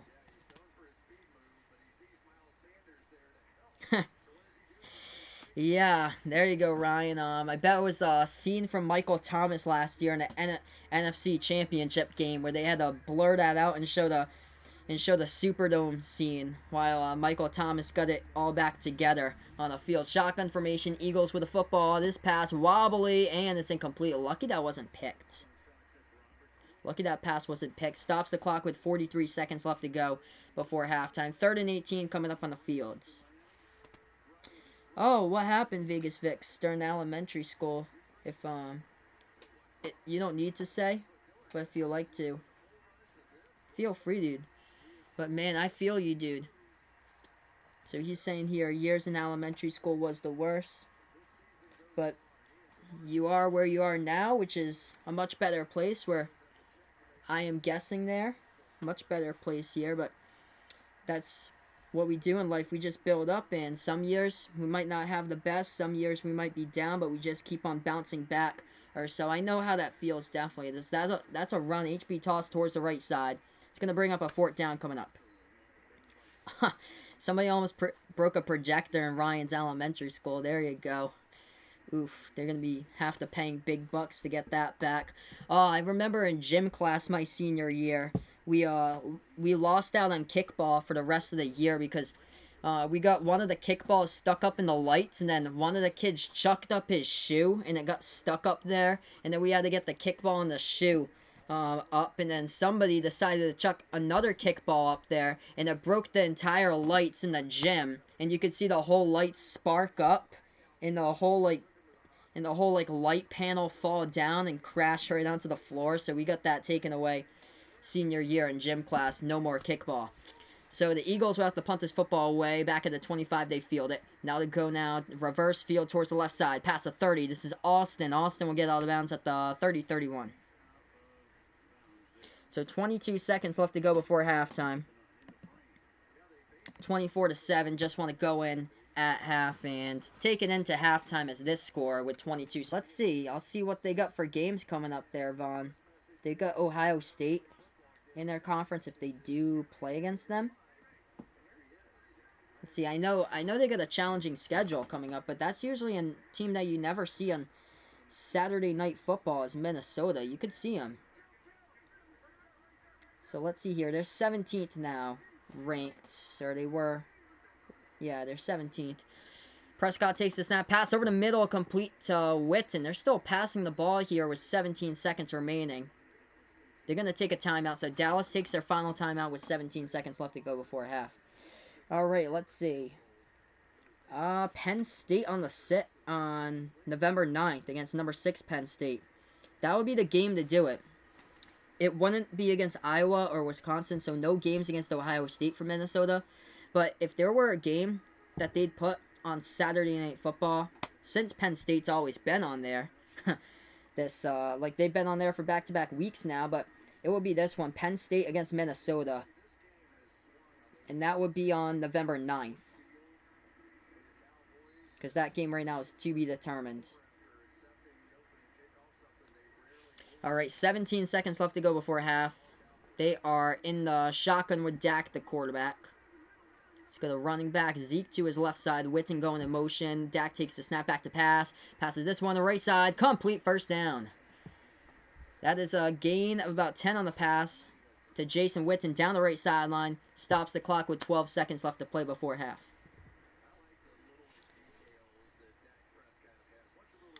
So, yeah, the projector, yeah, that probably would have cost $1,000 right there, for sure.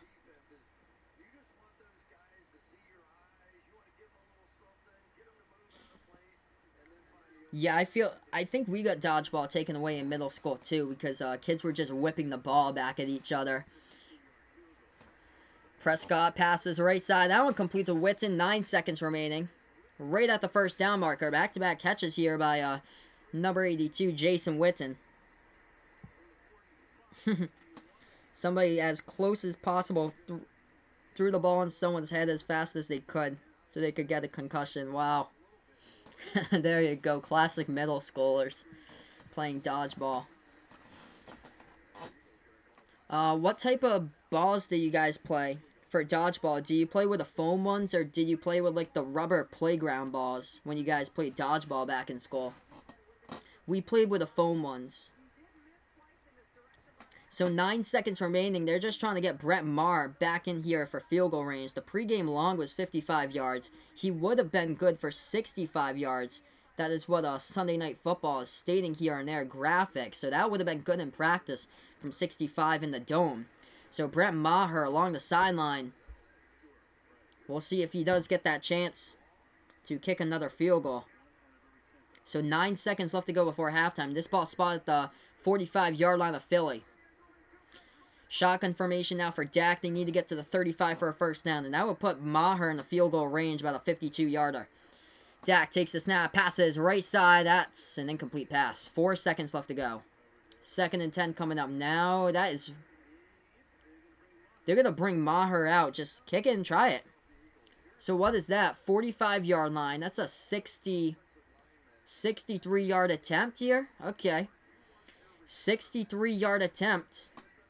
It's going to be for Brett Maher with 4 seconds remaining before halftime. So here he is, well shy of the Dallas Star. He is standing prior to the Dallas Star at the 45-yard line right before the Dallas Star. This is a 63-yard attempt coming up. Philly has one timeout. Philly's going to take the timeout here. So Philly takes their final timeout of the half. Brett Maher will kick this after we get back from this timeout from 63. So Vegas Vix remembers middle school. He was playing dodgeball in gym. Got a blindside hit. Got knocked to the floor. Oh, dude. Man, that must have felt terrible.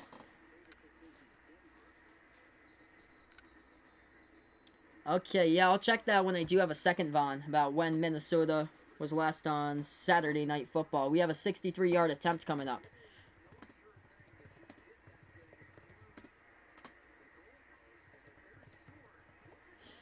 Okay, here we go. 63 yards out in just a minute. By Brett Maher, the kicker. So here we are from 63 to end the half. Here's the snap to hold. Maher's kick. This one looking good. Oh my goodness, he curls it up and it's through. Dead perfect right there. It is 27-7 at halftime. That is crazy. 63 yards out. I think that would have been good from 70. That would have been good from 70. It was it hit halfway onto the net from 63. That is insane. That would have been good from 70. Okay, so Minnesota has played twice before on Saturday Night Football in college. They lost both of those games. So they played back on 2010. They lost 52-10 against Ohio State. So 52-10 back in 2010. They lost against Ohio State. And the last time they played was in 2015. They lost to Ohio State again. Ohio State was number 1 at the time, 28-14. So those are the only 2 times that Minnesota has played on Saturday Night College Football on ABC. Ryan saying here that they have... Okay, so the students in his school had a sign-out sheet for the bathrooms. And then, yep, classic. Yep, of course they would draw that on the stall. But yeah, okay, so you guys use rubber for dodgeballs for gym class. Yeah, we use foam. So I think Ryan's the first one that he said that he used rubber here. Because I know a lot of people use foam. Because my girlfriend actually works for an after-school program where she's an instructor. And they do dodgeball, like, usually, like, once a week there. So they play with the foam dodgeballs that she has for the after-school program. Vegas Vic's in high school saying there was a desk in the hallway. Slid and hit his head on the wall. Oof. That must have hurt. I remember there was a kid growing up in high school who punched the wall one day. And he put a gigantic hole in the wall. I knew the kid very well. Me and him were drum captains together for junior year for the drum line in high school. And he was a senior. And he just one day I came in. He was like, hey, I just punched the wall. Don't know why I did it, but I just punched the wall. And there was like a gigantic hole in the band room hallway wall. Yeah, I could only imagine that you would get a headache after that. Okay, yeah, so gym class foam. But, okay, so concussion dodgeball at recess. Oh, wow, so you guys play dodgeball at recess. That's something that we never did growing up, was play dodgeball at recess. I think it was because we had cars in the parking lot. So that's why. It wasn't, like, gated off. It was cars in the parking lot next to where recess was. But, yeah, in the gym, it was dodgeball, was in foam all the time. But, yeah, right now we're just on commercial break, everyone. We are now at halftime. 27-7 is the score. So, just a rough start to this one for the Philadelphia Eagles. I was not expecting this game at all. Not at all. I would expect this to happen. So, Philly got the first possession of the game, so Dallas will take over the football, and they're already up by 20. So, Dallas will receive the second half kick, too. They're already up by 20. It's a huge comeback, though, by the Cowboys here. This is crazy. Like, they lost to the Jets last week. It's all about the matchup, I guess. Philly was just not with it from the start in today's game. They were just not with it from the start.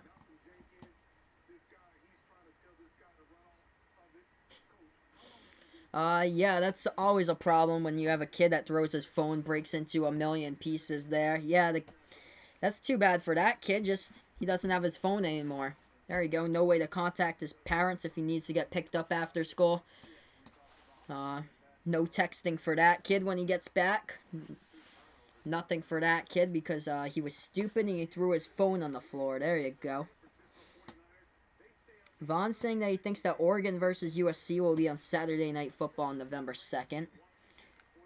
That's always a good matchup there, Oregon against USC. Let's see here. What we have for upcoming schedules for college. I'll check the college schedule. So week 9 is the next week for college football. Okay, so ABC, Oklahoma against Kansas State. Seems like Oklahoma's on every single week at noon time on ABC. Michigan State against Penn State at 3:30. And ABC, Michigan against Notre Dame. It's going to be a good game, actually. Michigan against Notre Dame on ABC. Alright, now moving on to the next week. Week 10 of college football. I'll see what the schedule holds for that one. This is the week of November 2nd for college football. A lot of TBDs. Florida against Georgia on CBS at 3:30. And the 8 o'clock game still, their 7:30 is still be determined right now for college football. Oregon against USC, that would be a top candidate though for that ABC Saturday night game. So I definitely see that one. Utah against Washington, that one too. Depending on when they want to time that one out. That would be another one they could possibly put there. Would be Utah versus Washington. And then if I move the schedule over to week 11 for college football, I can see what we have as well. So week 11 for college football, looking up that. So yeah, no game once again in the ABC 7:30 p.m. time slots. Iowa against Wisconsin could be a candidate. Texas against Kansas State, another one. USC against Arizona State if USC wins the week prior against Oregon and then gets in the top 25 again. Minnesota against Penn State. Okay, these are the top ones to choose from. Minnesota against Penn State. That could very well be in that time slot for the 7:30 game. Or Oklahoma against Iowa State, since Iowa State's now ranked. That could be another game that can go in there as well. Or Wisconsin against Iowa. Or Baylor against TCU. So those are like the next 3 weeks of college football here, since we're on halftime report now. Alright, back to the chat here for you guys on YouTube. Vegas Vix wasn't banned in 8th grade. He had a concert, and we were about to perform, and his friend was in the back with the drums. There you go. So, yeah, that was me growing up. I used to play the drums in bands. And then he threw up. Oof. That is, at least he was in the back. At least he wasn't playing, like, a instrument that you had to blow into, and he threw up right into the instrument. That'd be, just bad. That'd be unfortunate there. Ryan saying that 2 kids in gym class fist fighting, landing punches, got suspended. Of course they would for that. Alabama versus LSU won't be on ABC on Saturday Night Football. Yep, Vaughn. So that game will not be on Saturday Night Football because CBS will have that one. Because CBS has the broadcasting rights to the SEC. So that's where that will be. Oh, man. Somebody threw up in the aisle of the bus. That's embarrassing for that kid. Alright, we're just on halftime report right now. Head back into the game here in a little bit. Let's see what we got for week 8 of the NFL season. If we look at some of the games here, take a look at what we got for week 8, the NFL season, right now. Take a look at the Redskins versus Vikings. That's the Thursday night game. So that's the game on Thursday. Wow. Redskins against Vikings. We have to put up with that on Thursday Night Football. Seahawks against Falcons. That's a game at 1 o'clock.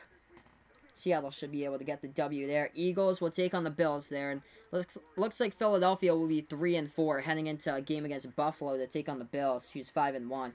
Chargers against the Bears. 2 teams that lost. A 3-3 versus a 2-5. The Chargers have struggled this season. Another bad loss against Tennessee. They were at the goal line numerous times with under a minute left to go, and they couldn't cash it in for the game-winning drive to the end zone. The blame goes on Melvin Gordon, too. Just another struggling day on the grounds.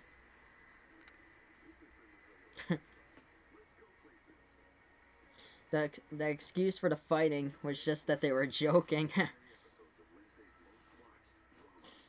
Oh, man.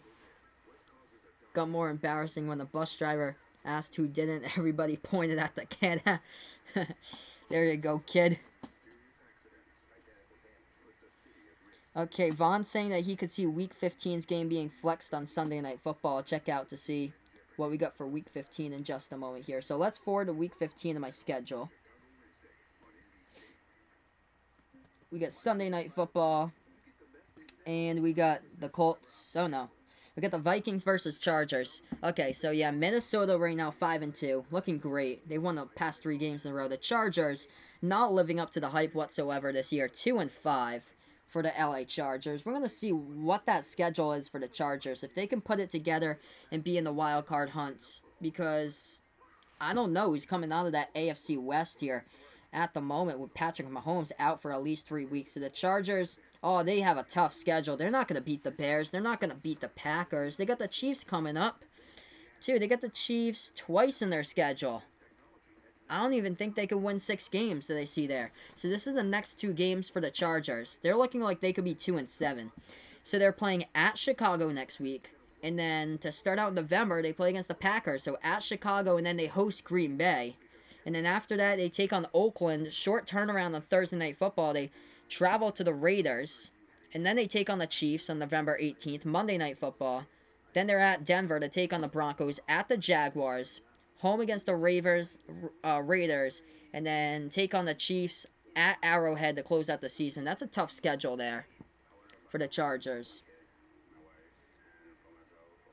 Like, I have no clue who's going to come out of the AFC West.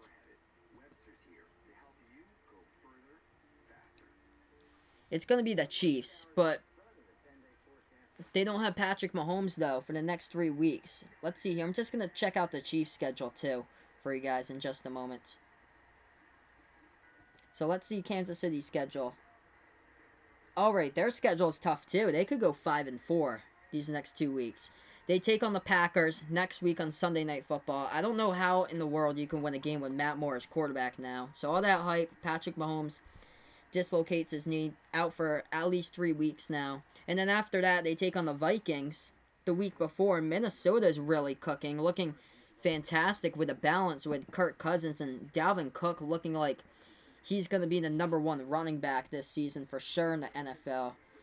And then the schedule gets easier in the next 2 weeks against the other NFC West opponents. Chargers against Raiders. Then you take on the Patriots for the Chiefs. It's going to be a tough one. You're on the road at Gillette to play on December 8th. And then they take on the Broncos, the Bears, or another game on Sunday Night Football, and then the Chargers. So that AFC West right now is just up for grabs. Yes, I agree with you so much, Vegas Vix. This football season just came by so fast. I cannot believe we're already into Week 8. It's crazy. Already into Week 8 coming up. And then basketball season with the Celtics starts on Wednesday. Like, where in the world did the time come? It seems like we're just going through, like, roster cuts in the preseason. Like it seemed like it was, like, days ago. It seemed like it was, like, last week or so. But these games have just, like, the time just flies by every single week. It just whips right by. It's crazy. So, I'll be back for you guys tomorrow on Monday Night Football with the Patriots. So, I'll be doing the play-by-play of that against the Jets. On my basketball channel, I'll be doing the first basketball game, official one of the season, Celtics versus 76ers on Wednesday. So, I'll be on the play-by-play call for that one. Okay, we're back to action here. Dallas. We'll get the football. So, Dallas gets the football, too. They're up by 20 points in this game. 27-7 the score. So, welcome you guys back in here to the Sports Dish on Sportscaster. And on YouTube on Final Yard Football. Yep, nobody wants to play in Gillette when the Patriots have home field advantage come playoff time. That's one thing for sure. Nobody loves to play in Gillette, especially when it's a snowy Gillette Stadium or cold Gillette Stadium. Alright, we're back to action now. Cowboys with the football from the shotgun formation here. We're back into the game. They take the snap, handoff left side to Zeke. Zeke to the line of scrimmage. Or that's Tony Pollard, the running back. So 20 on the carry for no gain. Brings up a 2nd and 10.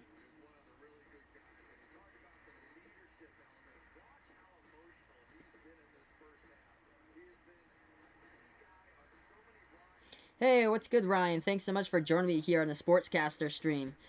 It's been a blowout in this game right now. 27-7 the score. Cowboys are up by 20 and they have the football once again. We're on YouTube. We're on Sportscaster right now. Jason Witten, 4 receptions for 33 yards. As they'll go play action. Dak will screen it off towards the right side of Zeke. Zeke takes it past the 25 to about the 27, 28-yard line for a short gain there. Brings up now a 3rd down. Yes. Next Sunday, they play against the Bills, I believe, for Doug Peterson and the Eagles. They need to win that game. Buffalo did struggle early on against the Dolphins. That game was 24-21 in the late stages. All right, 13:45 left to go in the 3rd. Shotgun formation now, Cowboys with a football. But this is a shocker here that they're down by 20 right now. Takes the snap back to pass. Left side. That one complete out of bounds around the 42-yard line there. Let's see if there was a push-off, though, in the pass interference. We'll check the call. Refs might say offensive pass interference here. Looking at the next week's games. Oh, defensive pass interference. Yeah, Doug Peterson and the Eagles, if they lose this game, looking like it now, they'll be 3-4 overall. They'll take on the 5-1 Bills.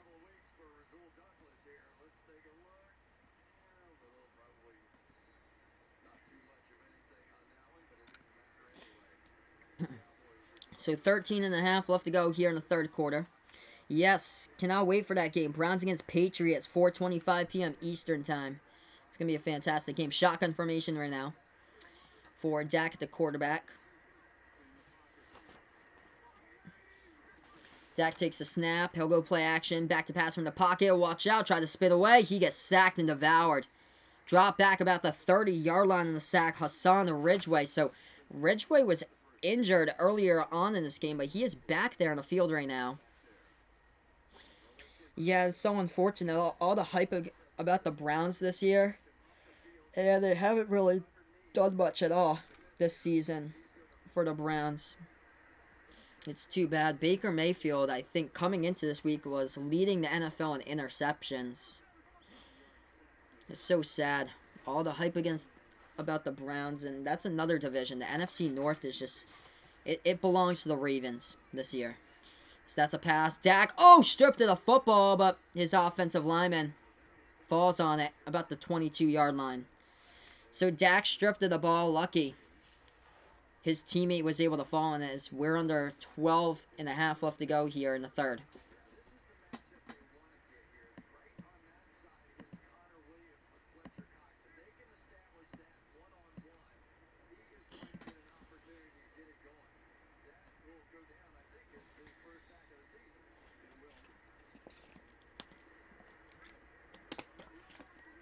Third and 30 coming up. This game is going by so fast, I didn't change the graphic when we started out. Shotgun formation now, Cowboys. Take the snap, screen pass over to Zeke, pass to 20, down the right side, 25. Chopped up about the 27-yard line. So they're going to have to punt this football away here to Philly on the field. Baker Mayfield, the next Johnny Manziel. It's looking like that right now. That is not good for Baker, because it's looking like he could be turning out to be the next Johnny Football out there. 4th and 23. Cowboys will punt this football away to the Eagles now with 11:18 left to go and counting down in the 3rd. Chris Jones, the punter now for the Cowboys. Jones gets this punt and he boots it off. Eagles back to return this punt around their own 17-yard line, taking it down the left side of the numbers. Now past 25, 30, making their move off field, 40, 45, spins off a tackler past midfield and down around the 47-yard line. Nice little return right there by the returner, Scott, for the Eagles, but we're going to see what that means right now. There's a flag in the play.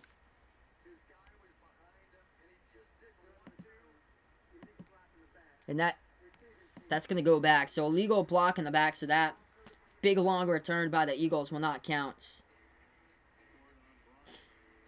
So that's a block in the back, and they'll have to drop him back. So 10:50 now left to go in the 3rd quarter as we are on the Sportscaster. We are on YouTube here tonight calling play-by-play on both of these platforms in tonight's games.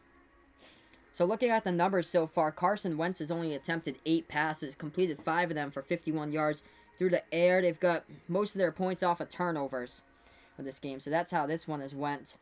as they have so far 14 points off of turnovers for the Philadelphia Eagles. The total yardage, Philly with only 95 total points.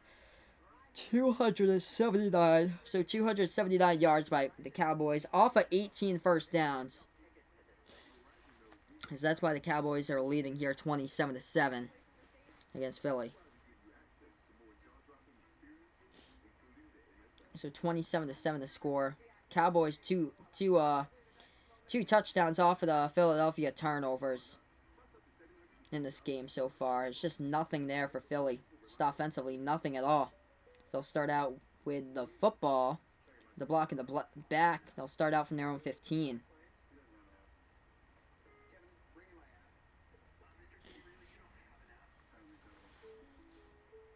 So Ryan saying that he read something online. These kids went to a gas station, pull off a prank, put a human bag waste in the microwave.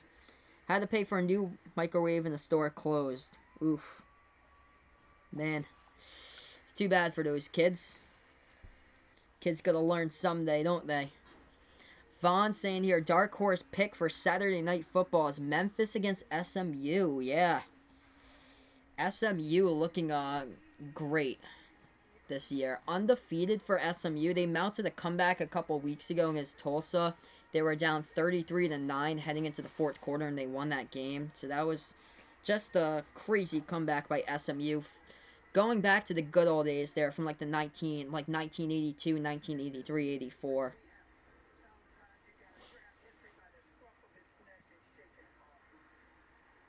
Yep, definitely a weird news story right there. Ryan with a group of kids that would do something like that. So right now we're just on commercial break. 27-7 the scores. Dallas is up by 20 in this game. Looking at the QB comparison, Dak has completed 87% of his passes in the third quarter, which he has 4 touchdown passes. First in the NFL in passer rating in the third quarter right now for Dak. So the Eagles now with a football at their own 15-yard line as we're back to action. They're down by 20. Need to get some type of spark going offensively. They take the snap. They hand it off up the middle here to their running back. That is Jordan Howard rumbling along for about a gain of 6 to about that. That would be about the 21-yard line on the run.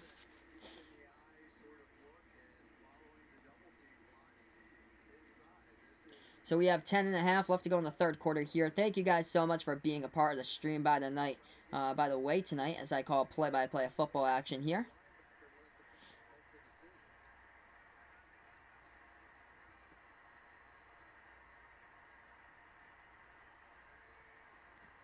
They're going to take the snap. They'll go on the run up the middle, past the 20, and back to the line of scrimmage at the 21. Jordan Howard, the running back, once again, as we approach that 10-minute mark left to go here in the third quarter.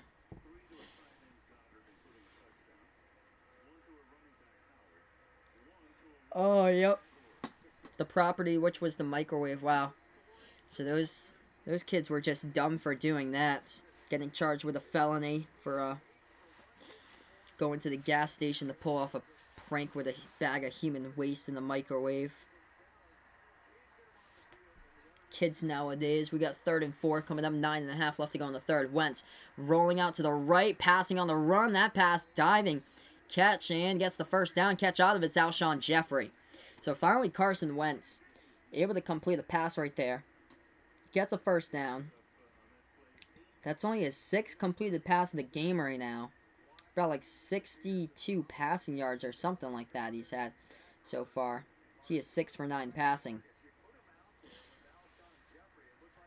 9:25 left to go in the third quarter.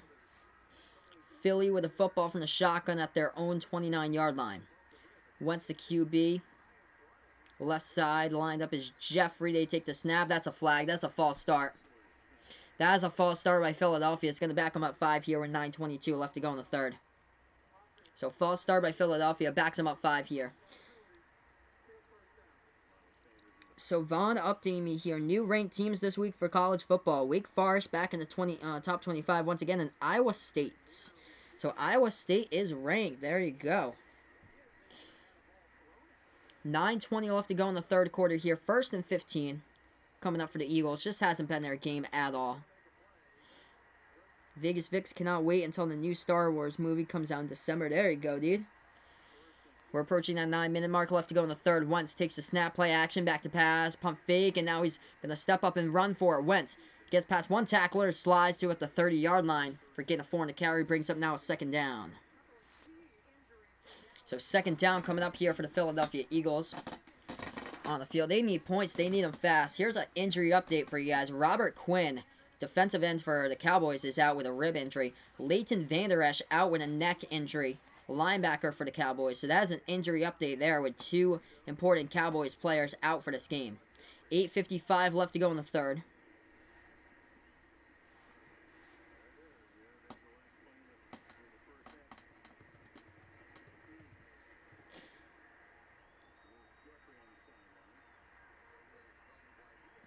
So 2nd and 9 coming up now with we approach that 8.5-minute mark left to go in the third quarter. Shotgun formation for Carson Wentz. The QB, Miles Sanders, lined up as a running back towards his left. Wentz in the gun right now with the ball at the 30. Wentz in the play takes the snap, goes back to pass here, and the gun rolls out to his left right now. Wentz gonna throw, passes downfield. That one open to an open receiver. That is Ellison Aguilar. Right before the first, way after the first down marker, around the 48, I believe, first down. Oh, wow. Cal lost to, the worst Pac-12 team yesterday. Yeah, Oregon State, out of all teams. They lost to Oregon State. It's unfortunate. Oregon State, a team who just never has been good in football, like the past, 8-9 years. Or basketball, either. 7:40 left to go in the third quarter. Yeah, there's usually 5 or 6 of those teams that you think that do really well in college football, and then they just fall apart later in the year. HB toss right side of Sanders, back to the line of scrimmage. No gain on the play.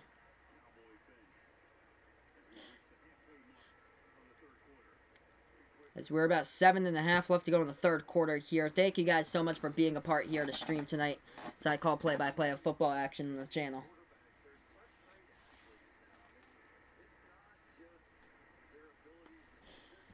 So 7:15 now left to go in the third quarter.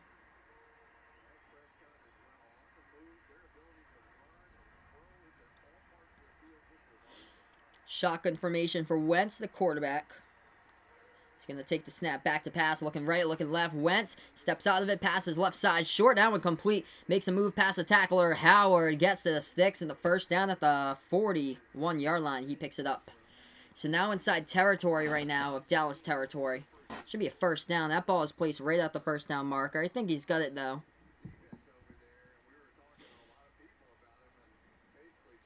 Yeah, I remember you were talking about that with me 3 weeks ago. Cal football was looking really good, the best they've looked since 2006 or so, and that's too bad. They've just fallen off the face of the earth these past few games. That's a deep shot down the right sideline, and what a catch Alshon Jeffrey gets at the 12-yard line, picks up the first down.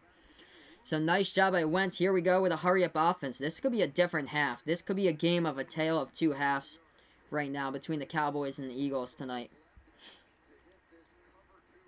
Able to hit that in stride with Jeffrey on a deep route down the right sideline. 4 for 4 this quarter passing the football, so that's a right step in the direction for 65 yards this quarter passing by Carson Wentz. 6 minutes left to go in the third.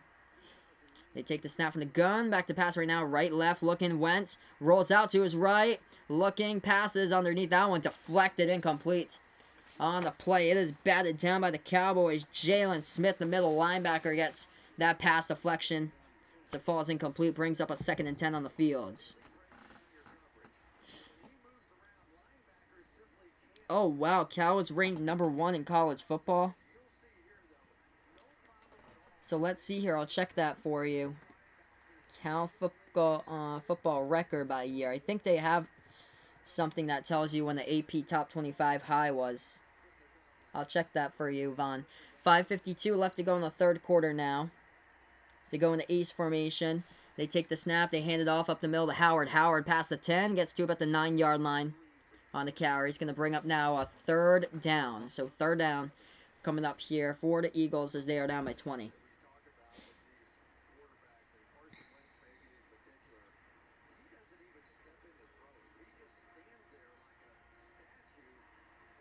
Okay, so AP high back in 1951.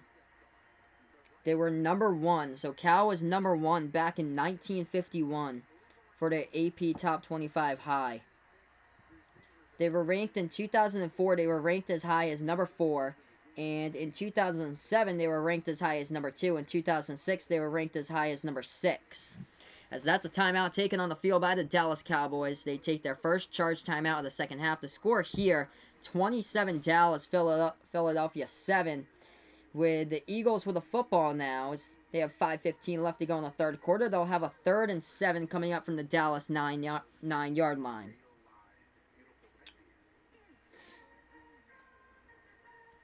So yeah, Cal was ranked as high as number 6 back in 2009. Number 2 as back in 2007. That's the year that I feel like I was pointing out that they were really good ranked.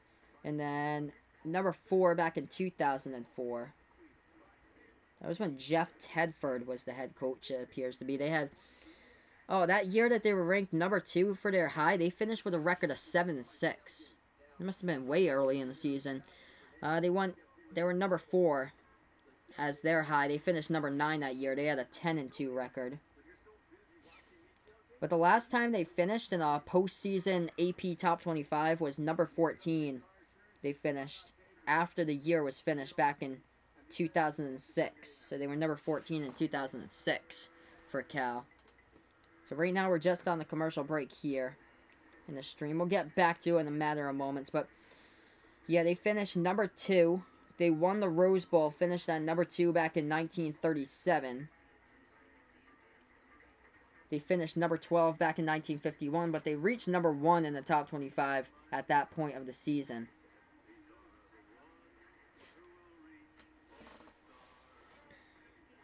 So currently we're just on commercial break, everyone. Thank you guys so much for being a part here tonight for my stream. I'm on Sportscaster. I'm on YouTube as well, calling play-by-play football action tonight. Thank you guys so much for being a part of both of these platforms.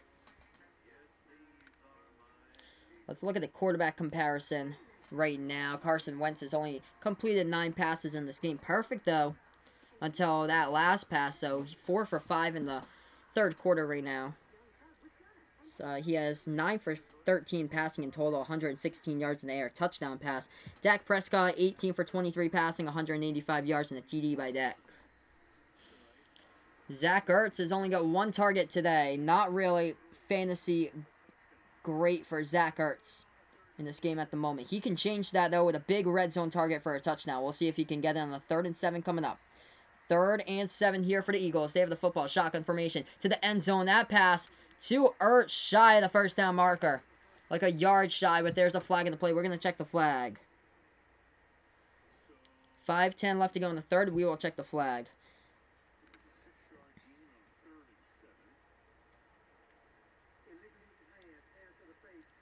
And it's a offensive penalty. Illegal use of hands to the face by the Eagles offense. So that's going to back them up.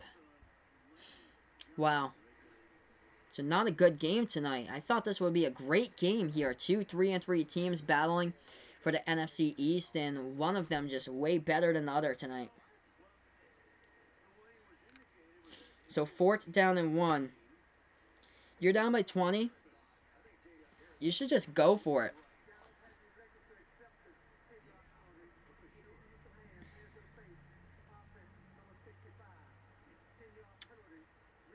Okay, so we just changed the down. Okay, so not 4th down here, guys. Dallas has elected to have Philly take the 10-yard penalty. So instead of it being a 4th and 1, it'll be back to a 3rd and 11 here. Or 3rd and, let's see what they have. 3rd and 17 for that spot of the foul happened. So, wow, that's back far. 3rd and 17 here. The Eagles will have the football. All right.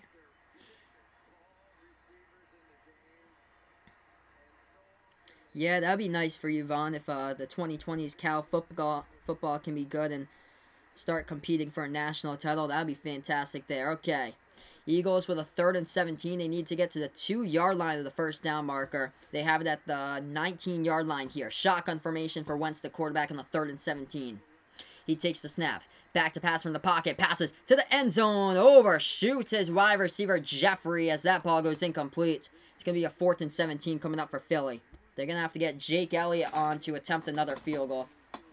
We're going to have to attempt his second kick of the game. The first one an extra point. So his first field goal of the game here for Jake Elliott coming up. Just overshot his receiver. Right there. Too tall for Jeffrey. Just, yeah, he overthrew him inches off his fingertips. Elliott coming on to attempt this field goal. Vegas Vic saying he's going to make a meme out of Tariq Cohen. There you go. A little speedster. He's the man. 5:02 left to go in the third quarter. Here's a snap to hold. Elliott's kick. Dead perfect. Up through the uprights as good as it can be by Jake Elliott. So we have 4:59 left to go in the third quarter. 27-10 now is the score. And Dallas will receive this kick here in just a moment. So thank you guys so much for being a part here to stream tonight, as they call it, play-by-play of football action. We're on Sportscaster. We're on YouTube tonight calling play-by-play of football of this game.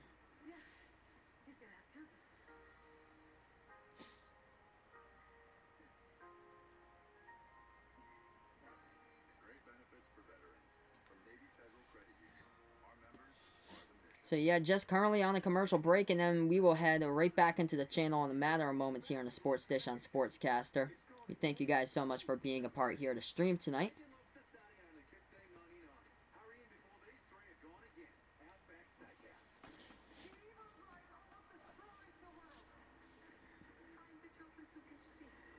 But yeah, this has been a totally different game than what I expected in today's game.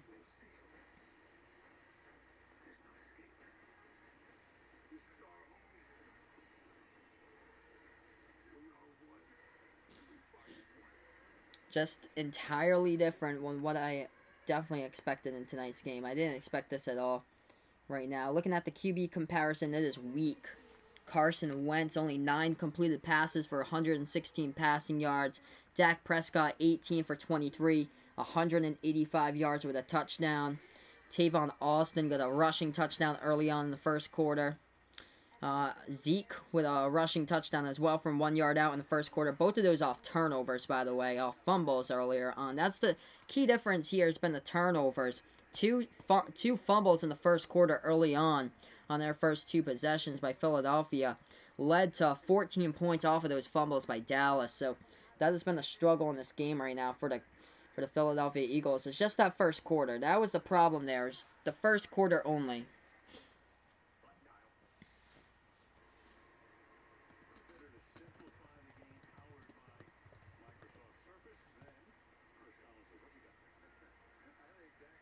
Yeah, so California hasn't won a national championship since 1937, Vaughn is saying there. It's looking like, yeah, because I'm looking at what they've done throughout their time as a college football team. It seems like their record in bowl games is a 500 even, 11-11 and a tie in all bowl games that they've participated in. All-time record, though, for Cal, they're much better than that 500 record. 674 wins. Overall, 543 losses and 51 ties for Cal in the history of Cal football. As we are back to action, the Cowboys will get this kick here in just a moment. That one going to the back of the end zone with 4:59 left to go in the third.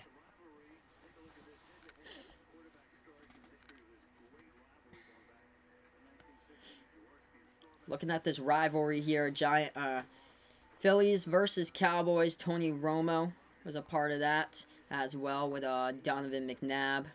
All the classic quarterbacks that Randall Cunningham and Troy Aikman is part of this rivalry. And now we have Dak against Wentz. 4:59 left to go in the third quarter. Dallas with the football from their own 25-yard line at the moment here.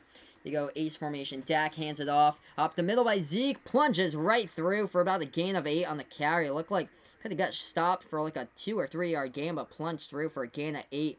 Just going right over the top of the defense. Not enough for the first down, but brings up a 2nd and 2. It's a nice run right there by Zeke on the carry. 2nd and 2 coming up as we have about 4.5 left to go in this third quarter.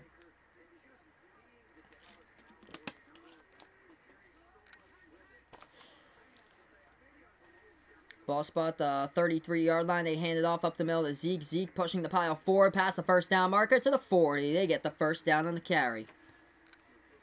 So we have about 4 minutes left to go in the third quarter now. 1st and 10. Coming up here, guys.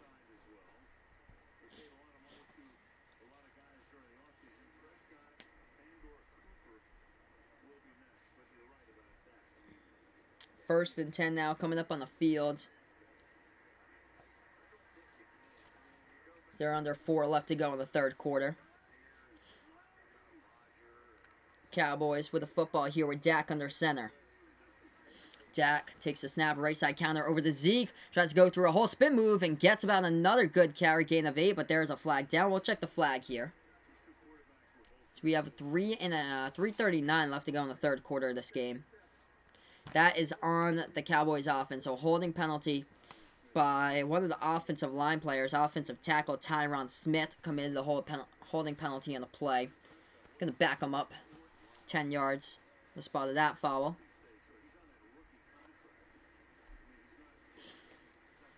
So this clock ticks down to around 3.5 left to go in the third quarter. 1st and 20.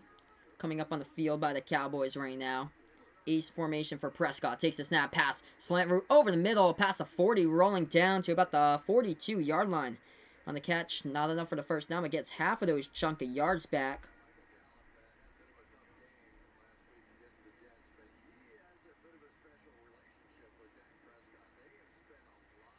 So we approach 3 minutes left to go here in the third quarter. Michael Gallup gets his second reception of the game. He has 20 receiving yards right now. 2nd and 8 now coming up. Ball at the 42. They hand it off. Little stutter step trying to run towards the right side, and that is Tony Pollard gets wrapped up for a big loss in the play. Gonna take him down around the 37. That's about a loss of 5. So that clock approaching the 2.5-minute mark. Fletcher Cox a little bit wobbly to get up right there by the Eagles on the play, but is able to get up all right on the field. Tony Pollard was tackled for like a loss of 5.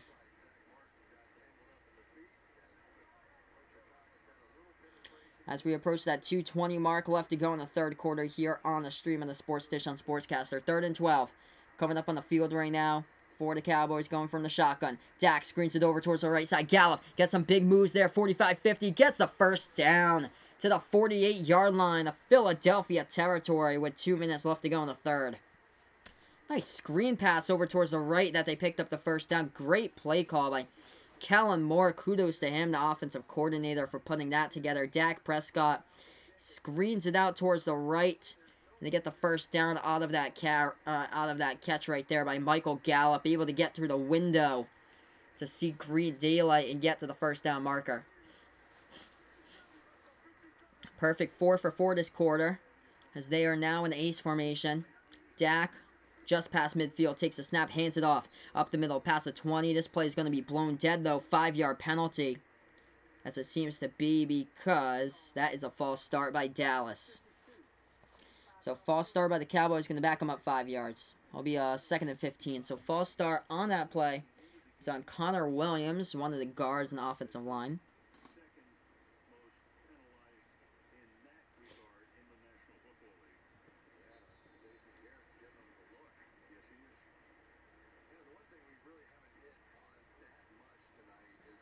We have 1:20 left to go here in the third quarter.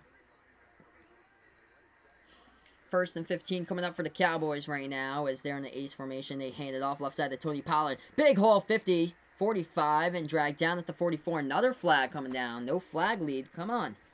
NFL, no fun league, no flag league, with these flags coming flying out after every single play today. That's a hold by Dallas. Dallas racking up the penalties here in this drive.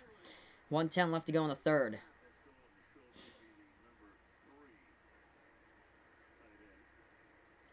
I actually do not know Brian Day for college football. I don't know Brian Day for college football.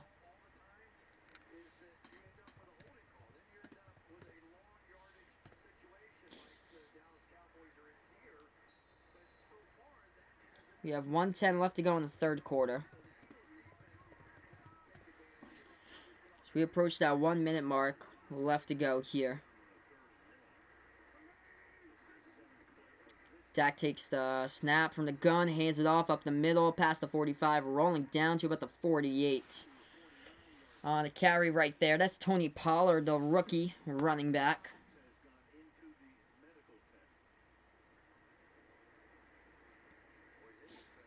Oh, is his name Ryan Day? Fun, because I just searched something that says Ryan Day, American football, Ohio State. Oh, head coach of Ohio State right now. Okay. Yeah, I actually don't know him personally, but wow, he's from this area. Manchester, New Hampshire, he was born. He was the QB in New Hampshire from 1998 to 2001. This is a run by Dak, stiff arm, past the 45 to about the 44-yard line. Get some extracurricular activities after this whistle. Things are getting chippy here with both of the teams after the whistle right now as we end the third quarter. But things are getting really chippy at the moment as we just ended the third quarter. Dak went down to the turf and it's going to take us to the fourth quarter here, guys. Yeah, so I think he's pointing out somebody named Ryan Day, not Brian Day, because I just looked it up. Ryan Day, it says, is his name. He's the head coach of Ohio State.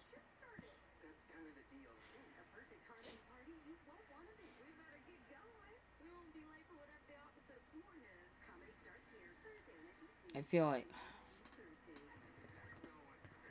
But Urban...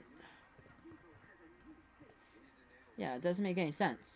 Yeah, okay.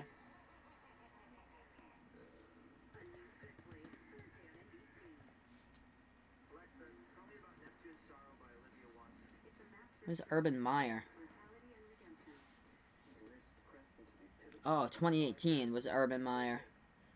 Assistant athletic director now for Ohio State. Yeah, because I always thought that Urban Meyer was still, for some reason, with Ohio State. He's the athletic director now for Ohio State, but he's not coaching.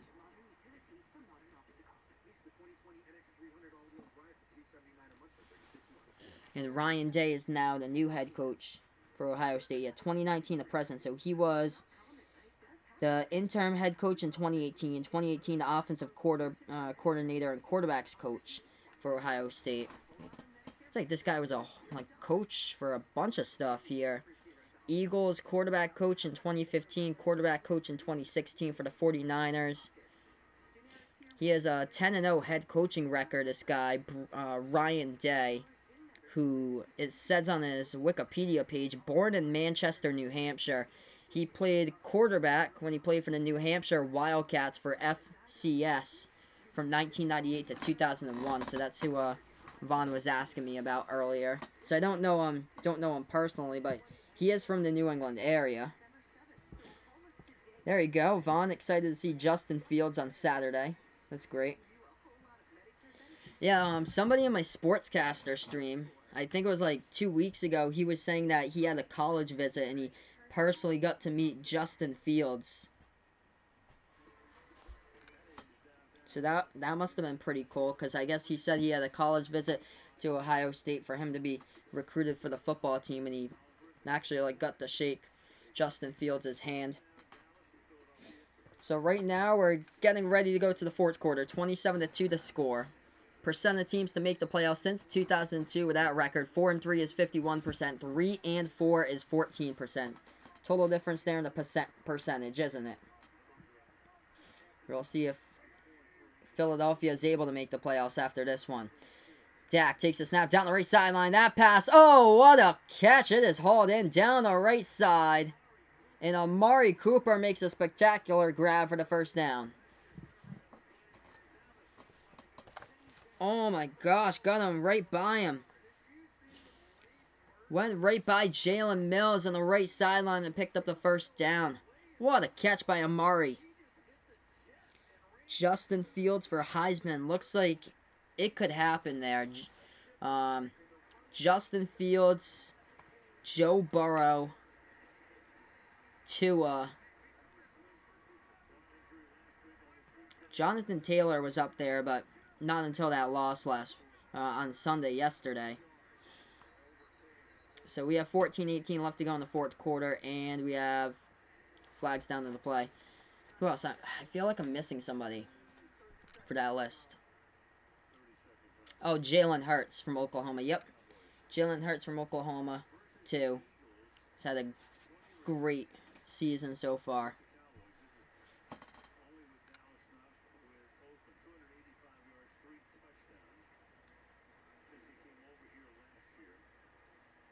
Still got a good bulk of teams undefeated going into November for college football. Yes, indeed, Brent. This has just been a beatdown tonight.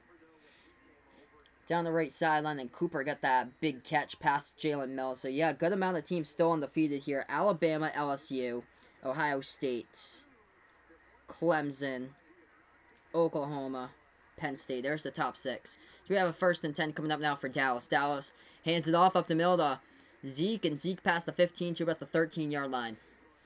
That's the first 6 are undefeated. Then Florida at 7's the first one with a loss. To go back to Baylor here. Baylor at 14 undefeated. SMU at 16. That won't make it in most likely if UCF never did in the past.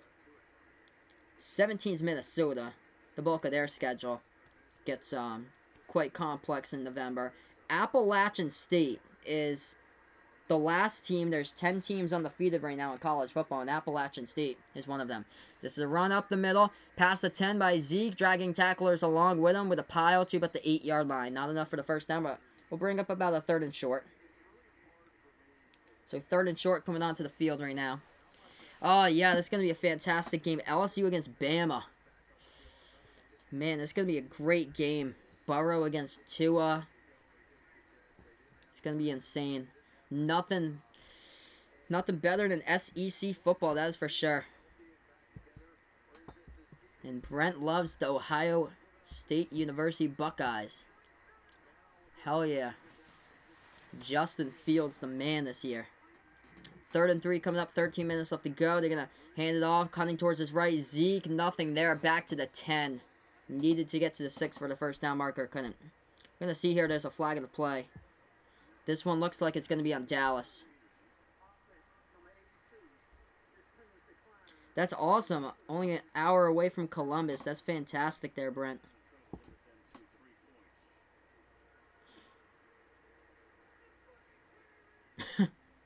Oh, it looks like NBC didn't censor that out. NBC just didn't censor that out on the televised broadcast. Somebody yelled out, "Are you effing kidding me?" We got a 4th and 4 coming up. 12:45 left to go in the 4th. Right hash field goal from 29 yards. Chip shot here by the kicker coming up. Brett Maher for the Cowboys to snap the hole. Maher's kick. This one is good. 20-point game here. 30-10 the score with 12 and a half or so left to go in this game right now as we are in the 4th quarter. This game is actually moving by pretty fast. Even though the flags, though, it's been moving by fast. Talk about a fast game. The 49ers against the Redskins game. That game finished up in like 2 hours and 35 minutes. Yep. that was so funny. Classic F-bomb on NBC that they didn't censor in time. That's a $5,000 fine, by the way, for broadcast television. When the FCC sees that, like the Janet Jackson case and all that stuff during the Super Bowl in the early 2000s. Whenever like a swear goes over the air, that's like a violation. That's like a $5,000 fine, I'm pretty sure, to like the networks. So I guess they just didn't blur that out. And they're on 10-second delay, too, from when the broadcast hits the screen. They're on, like, a 10-second delay, so they have time to blur that right out, and they just didn't. Like the whole Michael Thomas thing from last year, when Michael Thomas's pants fell down in the NFC title game, so Fox had to cut to a screen overhead with a New Orleans Superdome to blur away that image. So right now, we're just on commercial break, everybody. Thank you guys so much for being a part here to stream tonight as I call play-by-play on Sportscaster and YouTube. So right now, 12:36 left to go in the 4th quarter. Beat down for sure. 30-10 the score. 21 first downs by the Cowboys tonight. 11 first downs by the Eagles. The problem in this game for Philadelphia was the two fumbles early on back-to-back possessions to start out. And the Cowboys had 14 straight points on the board. It was 14-0, just like that. And they just dug themselves into a hole, and they were never able to climb out of it in tonight's game. So that was just the problem today in this one.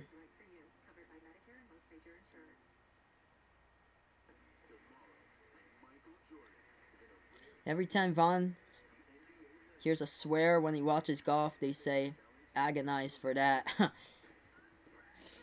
Yeah, why even draw attention to that? Just maybe a lot of people missed it and didn't know. You don't need to draw attention to it. Yeah, this is too bad for Philly. Just really too bad. I was expecting a much better effort tonight from Philly. I didn't expect this at all. This is shocking right now. I was not expecting this style of game at all to be a part tonight. This guy's holding up God's team for the Cowboys out in the stands. As this kick goes to the back of the end zone on the play. Philadelphia down by 20 here with 12:36 left to go.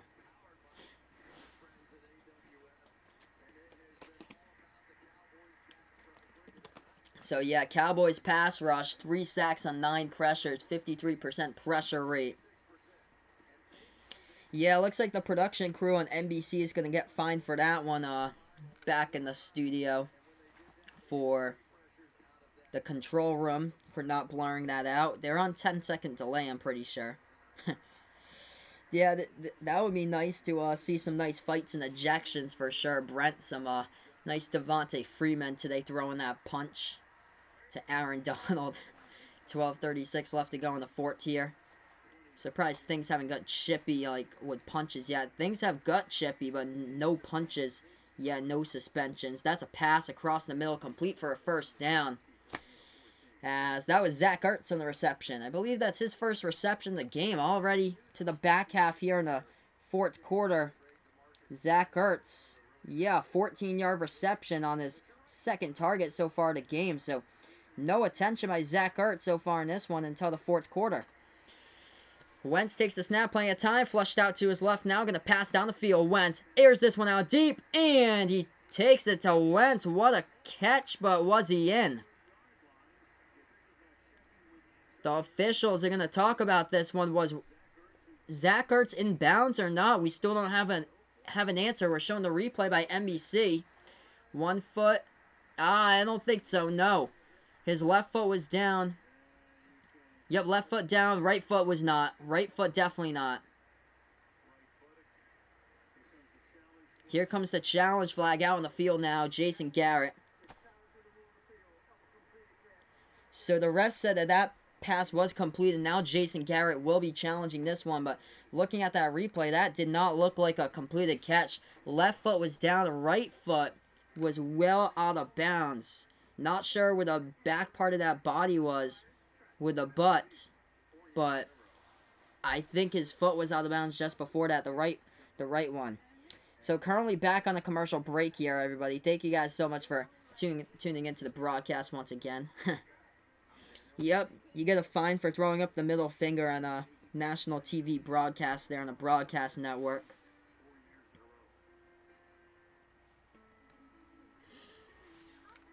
But yeah, that's been that type of game. Frustration for the Philadelphia Eagles now as they are down by 20. Big time frustration. So Wake Forest back in the top 25 for college football. Iowa State back in it too. And then San Diego State is right outside the top 25. Same as Navy, Louisiana Tech, and Tulane. Huh. That's interesting there. Appalachian State, by the way, is undefeated for college football. They're ranked 21st in college football. I'm just going to see if there's any other teams that's undefeated that's just not in the top 25 in general. I think everybody is by like week 7 or so. Usually everybody is in there.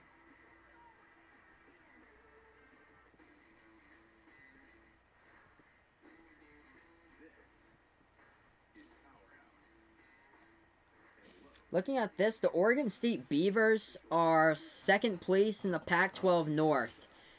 So, Vaughn's Oregon State is second place in the Pac-12 North. They beat UCLA, they beat Cal, and they have a 2-2 record in conference play. Oregon is the well in the front, big front runner for Oregon, 4-0 in the conference. And then other than that, it's all the teams that we thought that were going to be good. Washington got knocked out of the top 25. Now they're 2-3 in the conference. I'm sure that they could find it back towards the end of the year, though, for Washington being there. Okay, yeah, so they just reviewed the play. It is an incomplete pass on the field. San Diego State 6-1. Yeah, so San Diego State is 6-1, but yeah, I was just looking that up. Oregon State 2-2 in the Pac-12, which is crazy. Appalachian State 6-0. They beat North Carolina 34-31. North Carolina lost to Clemson by 1. Wow. So Appalachian State beat North Carolina. That is crazy. All right, here we are back to action. 11:59 left to go in the fourth. That catch did not stand. This pass left side, intercepted on the play. Taking the pass to 40. Dragged down from behind around the 39-yard line. That is a pick by the Cowboys. Nothing can go Philly's way tonight. Xavier Woods, the interception with 11:50 left to go in this game. The first pick of the night, and it goes to number 25, Xavier Woods of the Cowboys. This is just a frustrating night all around for the Philadelphia Eagles and Carson Wentz as quarterback. So Dallas with great field position once again, I believe at the 39-yard line of Philly territory when they get back to football here after that interception. We have 12:07 left to go in the fourth quarter. So yeah, I was looking at that. I was shocked too. Oregon State, second place in the Pac-12 North Conference. So it's split into two different conference sides there, North and South for the Pac-12. But they're right behind Oregon, their rival, at number 2 in the Pac-12 North at 2-2. Everybody else is 2-3 or at 1-3 or 1-2 or something like that. The website that I use to look up all the rankings from 1 to 30. I actually don't know that website. I had in the ESPN. I was looking at like the receiving votes of the ESPN. That's where I saw that San Diego State was right out. I wonder if there is a website though for that. I don't know.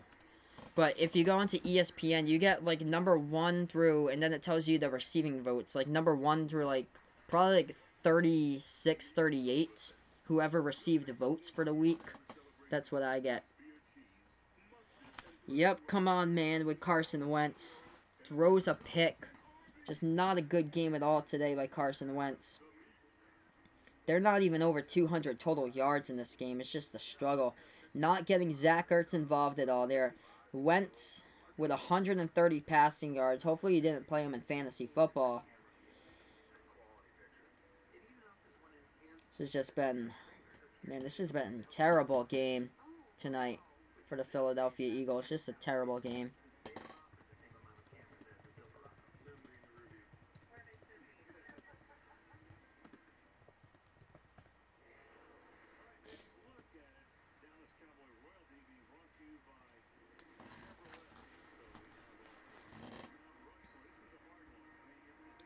So yeah, right now we're just on commercial break, heading into this game here in a matter of moments. Oh, here's something. Let's see if I can get it. CBS Sports 130. So there is something, Vaughn, on the computer. There's something called CBS Sports, and it ranks all 130 college football teams. It's on CBS Sports. And it has Akron listed as last. So Akron is 0-7. They are last at 130. UMass at 129. They're 1-6. New Mexico State at 128, UTEP at 127, UConn is at 125, right in front of Rice at 126. Rutgers is at 121 in that ranking. So that's what that ranking is about. It's on CBSSports.com. Alright, we're going to get right back to action, guys, on the stream right now. 2nd and 8 coming up. Great field position, by the way, for the Cowboys. Here goes Dak, taking the home run ball on the first play to the end zone. Oh! He's intercepted at the left corner of the end zone. Going to return it now from the end zone. They're going to take a knee. So back-to-back interceptions. This one by the Eagles with 11:07 left to go. They'll take it over now with their football. Dak just trying to go with a kill shot right there. Just run the football, dude. You're up by 20. You don't need to go and air it out for the home run ball on the first play of this drive. Just takes the kill shot right there, airs it out, gets picked off, going into double coverage. So yeah, Eagles get the interception, and now they'll have the football right back. Because Dak Prescott, thinking otherwise, wants to go for the kill shot on the first play of the drive with a home run ball to put this thing 37-10. And yeah, that just won't happen. Nope. Eagles didn't let that happen, so yeah, that's a problem.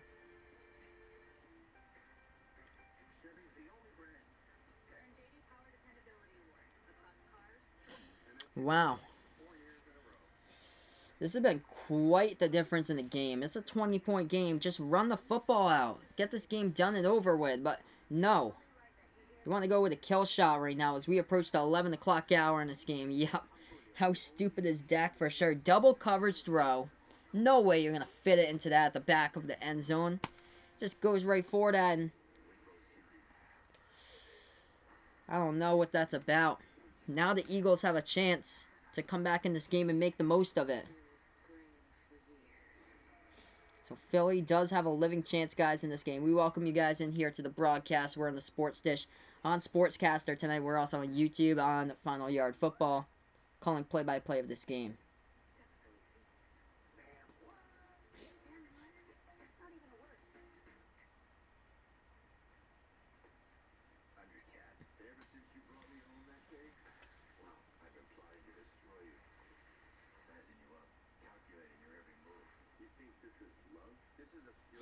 So currently we're just on commercial break, everybody, and then we'll head right back into the game here in a matter of moments. But the Eagles will get this football right back when we do.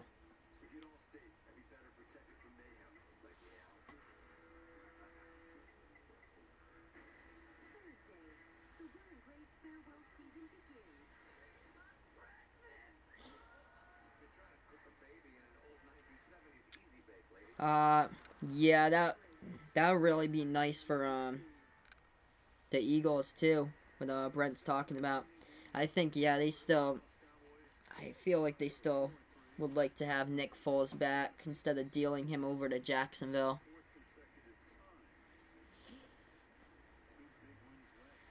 We have 11:07 here left to go in the fourth quarter. Yeah, Memphis just missed out on that top 25. All right, here we are, Philly, with the football shotgun formation, and I'll go play action. Rolling out to the right now for Wentz. Gonna go with a home run ball this time. Down the deep middle. Oh, come on, Aguilar. Oh, man, Aguilar he just couldn't get to the football. He gave up on it.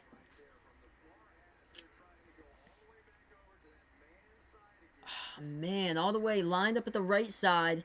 Went all the way in the deep post towards the left side by Aguilar, and he had ran just a tad faster way to get to that football. That was close.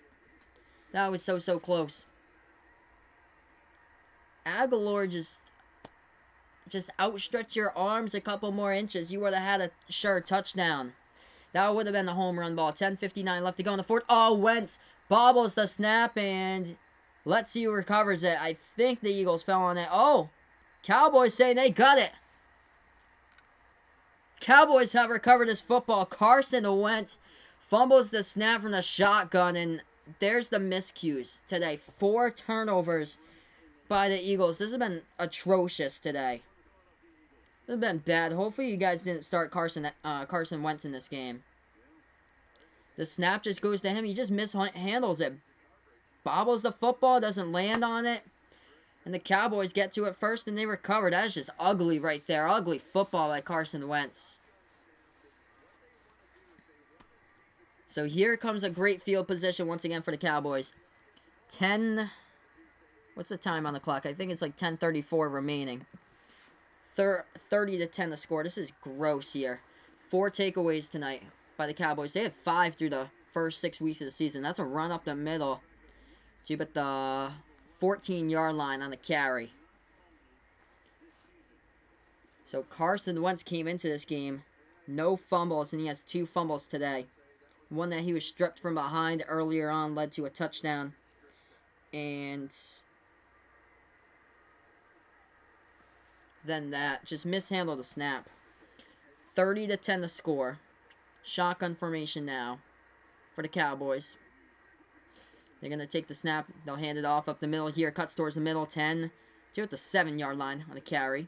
Is Zeke. He's going to bring up a 3rd and short. So Zeke getting closer to that 100-yard mark this stage of the game here. Yep, Cowboys have the ball again, Vegas Vix. Carson Wentz just fumbled a snap from the shotgun. So Carson Wentz fumbled a snap from the shotgun. Unfortunate.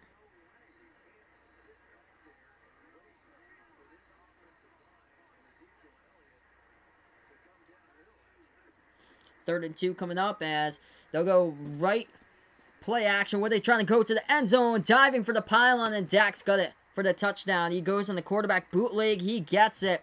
Rolling out to his right, and he scores for the touchdown. It's 36-10. So long the Eagles this season, guys.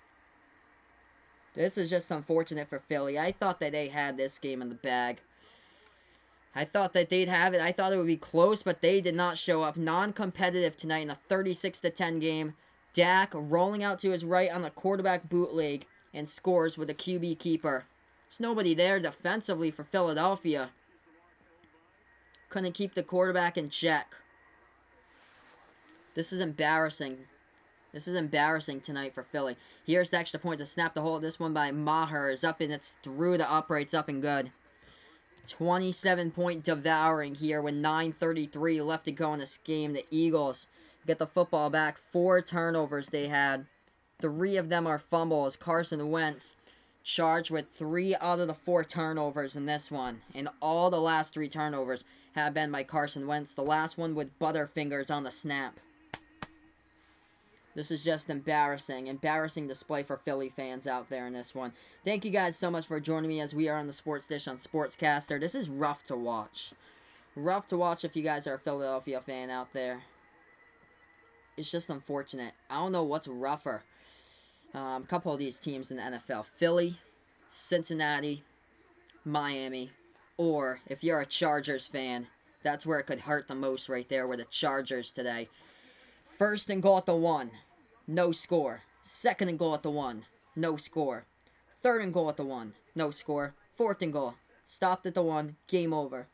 That's rough right there for the Chargers today against Tennessee. Out of all the teams, you lost again. 2nd week in a row, you lose against a non-starting quarterback. Last week, it was Devlin Hodges in Pittsburgh.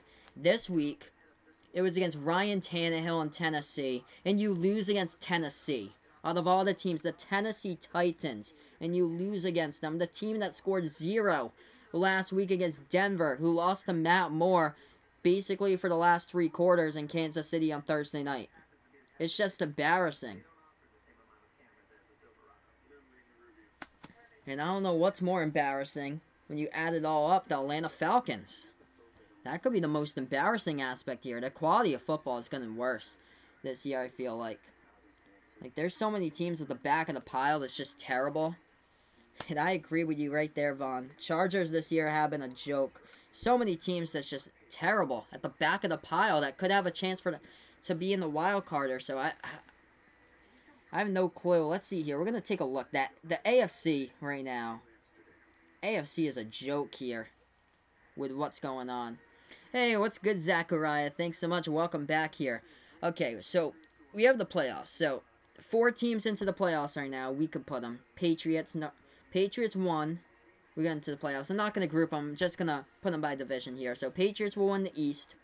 In the North, there'll be the Ravens. In the South, toss up between the Texans and the Colts. Let's see here. I'll just say Houston will win the South. So I'll say Houston will win the South. And then I'll say Kansas City will win the West. With Patrick Mahomes missing at least 3 games. And then, so you got the wild card here. Okay, you got Indy and Buffalo for the wild card. There you have. You have 6 solid teams up there for the AFC. But when you get to number 7, who in the world is number 7? That's what I want to know. Jacksonville, number 7? Possibly. I think Jacksonville is number 7. Then after that, kind of gets murkier. Oakland. Oakland now with 3-3. The team that just got destroyed today by the Packers. I don't think so. Might need to go to Pittsburgh to get in the number 7 team in the NFL. And then after that, it's just a crapshoot with all the bad teams out there. These teams are all terrible. Name them all. Dolphins, Bengals, Chargers, and Broncos. Jets could turn it around, though. Tennessee. 6 teams that's terrible rock bottom at the AFC. Okay, we're back to action here. Philly with the football. They push it down the field as that's a screenplay set up for the tight end, Dallas Goedert. Yeah, the Chargers this year have been so underwhelming as they've been the 2nd disappointing team in the NFL right behind the Atlanta Falcons this season. Yeah, I thought Mohamed Sanu would sign with the Patriots in the offseason. That would be a good addition if he had done. Wentz takes the snap, passes right side short to Sanders at the midfield marker. He's dragged down at the 49-yard line. He was down by contact. It's at the 49 of Dallas. Brent's going to grab a beer for this one. Be nice to have a virtual beer someday here. If you guys could send me a virtual beer on YouTube someday, that would be pretty cool. We have 8.5 left to go in the fourth quarter. 2nd and 4 coming up right now. Shotgun formation for Philly. They have the football. They are getting crushed down by 27. Wentz from the gun. The 2nd and 4 takes the snap. Back to pass in the pocket. Wentz releases left side. He's open. Complete to Ertz. Finally involved. Chopped up at the 25. Gets the first down. So Zach Ertz right there gets the first down on the catch with 8:12 left to go in the fourth quarter. Finally, they're involving Zach Ertz in offense. That's what I wanted to see there.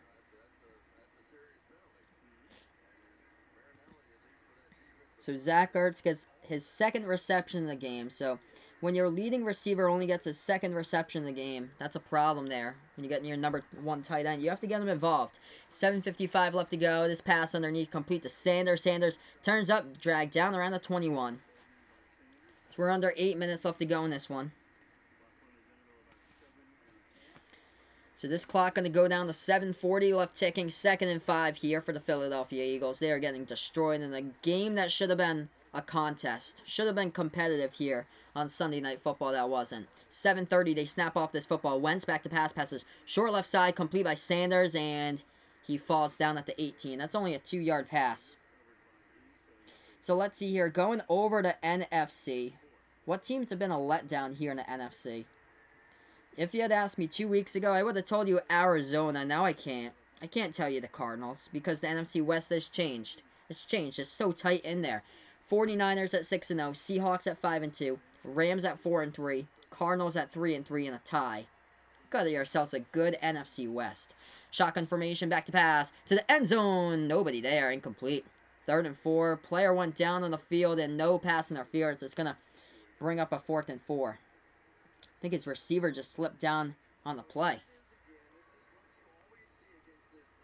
So yeah, Philly is just going to go for it. Nothing to lose at this point for the Eagles.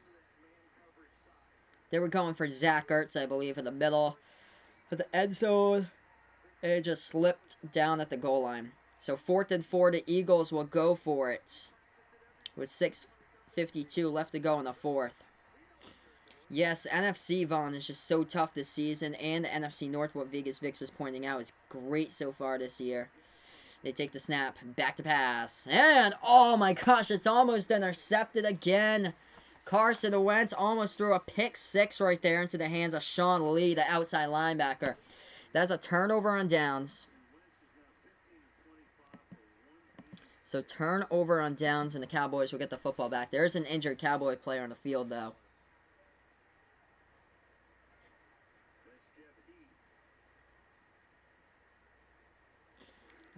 Why is Michael Bennett's shoulder small? I have no clue. I guess how he was built, I guess. That was almost picked off, though, the last one before. There's an injured Cowboy player.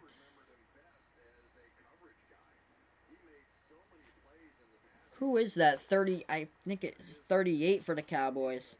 Who went down? Jeff Heath, I believe. The strong safety got tangled up. He's the one who's injured.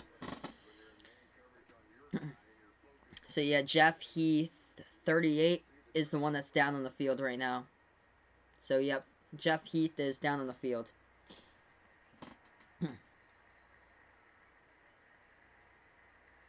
we have 6:47 left to go in the fourth quarter. Heath gets taken off the field right now. Yeah, that NFC North looking stacked here. Packers at 6-1, Vikings at 5-2, Bears at 3-3. The Lions were with it, but unfortunately, the game on Monday night kind of crushed the Lions.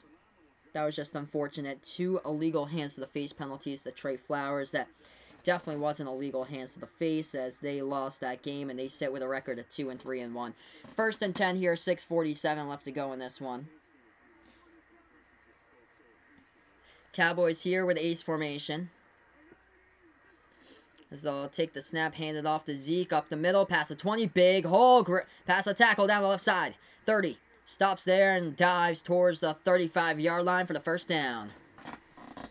NFC West looking great so far. How the Cardinals have been able to win the past 3 games has been great for the NFC West. Able to be a great NFC West because of that. 6-0 49ers, 5-2 Seahawks, 4-3 Rams, and now the 3-3 and tie Arizona Cardinals. They have come a long way this season, Arizona has. It's glad to see, especially for people out in Arizona. Last year was just nothing there for Arizona. They have the Saints next. They have a tough schedule. Saints and 49ers next 2 weeks, though. 6 minutes left to go in the fourth. That's a handoff up the middle. I'm going to go to about the 40-yard line for the Cowboys as we're under 6 minutes remaining.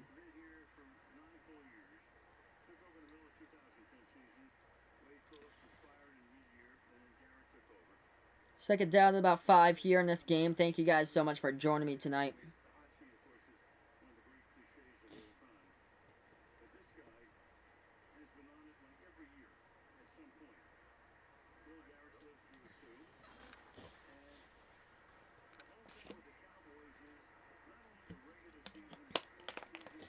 So 2nd and 6 coming up right before the 40-yard line of Dallas territory. They snap the football, and Dak will hand it off once again. This time to Tony Pollard, back to that 39-yard line. No gain on the play.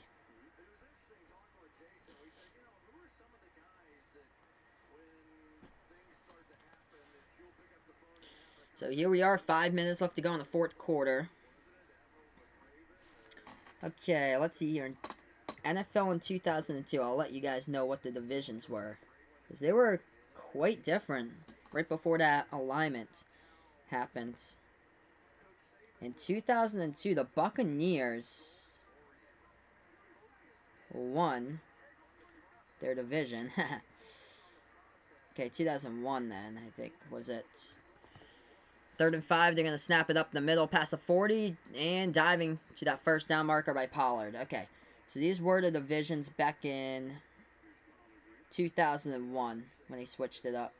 So the NFC West was the Rams, the 49ers, the Saints were in the West in 2001, the Falcons, and the Panthers. So that was the NFC West back in 2001. The NFC North was the Bears, the Packers, the Buccaneers were part of the North, the Vikings, and the Lions. The Buccaneers were the new addition to the North. And for the West, the Saints and the Falcons and the Panthers were added alongside the Rams and the 49ers. And in the NFC East, they had the Eagles, Redskins, Giants, Cardinals were in the East, and the Cowboys. As that is a punt there by the Cowboys on a 4th down, and it gets a fair catch by the Eagles. So in the NFC East was the Arizona Cardinals. I guess they didn't put any geographic sense to it because the Arizona Cardinals, which are now in the West, in the western part of the U.S., was at the NFC East. Wow.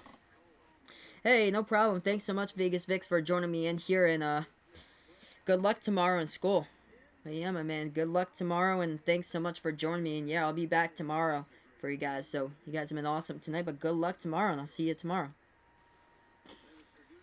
Okay, let's see here. I want to see what the AFC was in 2000. So this is 2001 AFC East. It looked like this. Just in a moment, as this is a run up the middle past the 20 and a yard shy of the first down marker right there by the running back. They have their backups into the game right now. The Eagles get about a 9-yard carry, brings up a 2nd and 1. So the AFC look like this. So AFC North, the Steelers, the Ravens, the Browns. So the 3 teams from the North, plus the Tennessee Titans, the Jacksonville Jaguars, and the Cincinnati Bengals. So all 4 teams from the North there. Steelers, Ravens, Browns, Bengals, plus Tennessee and Jacksonville were part of that before the conference realignment. 2nd and 1, that run is up the middle. AFC West in 2001 looked like this. It was the typical teams, the Broncos, the Chargers, the Chiefs, and the Raiders, but also in the AFC at the time used to be the Seahawks. So Seattle used to play in the AFC before that time. And then the AFC East looked like this. It was the Patriots, Dolphins, Jets, Bills, and added to that division was the Colts. That's a run towards the left side right there past the 25 and out of bounds around the 30 on the run by the running back Scott. So we have 2:38 left to go in the fourth quarter here, guys. We're almost finished with the stream. Thank you guys so much for being a part here. Let's see here. 1999.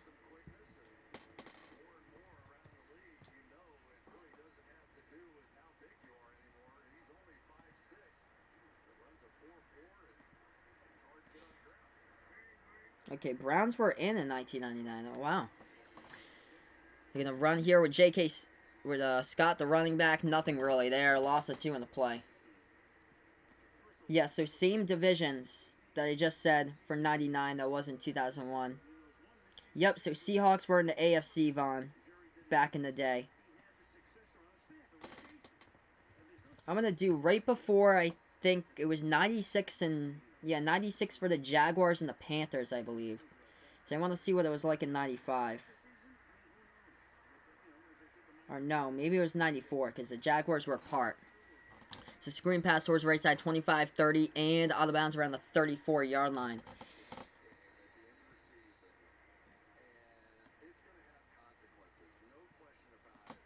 So it's going to be a fourth down here for the Eagles coming up on the field.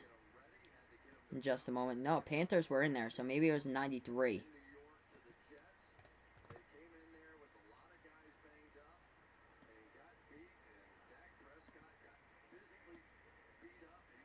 Okay, so here's the difference of the divisions. We had a division, 2 divisions of 5 teams and 1 division of 4 teams back in 1993, before Jacksonville existed as a team. This is what the teams look like before. Jacksonville and the Ravens were a team. Baltimore, too. This is what it looked like. AFC Central was the Tennessee Titans, the Pittsburgh Steelers, the Cleveland Browns, and the Cleveland Browns and the Cincinnati Bengals. So no Baltimore Ravens back in 1993.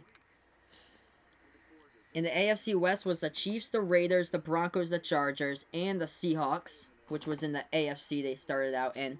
And then in the AFC East, the Bills, the Dolphins, the Jets, the Patriots, and the Indianapolis Colts were part of the East at the time. But they had something called the AFC Central, which was before Baltimore had joined into the NFL. And then, as far as the NFC, this was before the Panthers were a team. Yeah, so before the Panthers, the NFC West had 4 teams. 49ers, Saints, Falcons, Rams. And then 5 teams in the East. Cowboys, Giants, Eagles, Redskins, Cardinals. That's a run up the middle past the first down marker. 40, 45, and drag down at the 47.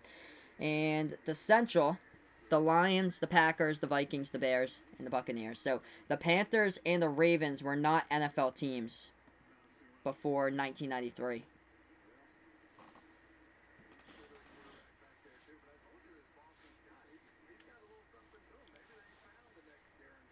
But yeah, I actually have no clue why the Seahawks moved to the NFC, but they did so. It's probably more convenient to them too to play against the teams they do, like San Francisco, Arizona, the LA Rams. So that's a run right side, right there, no gain on the play.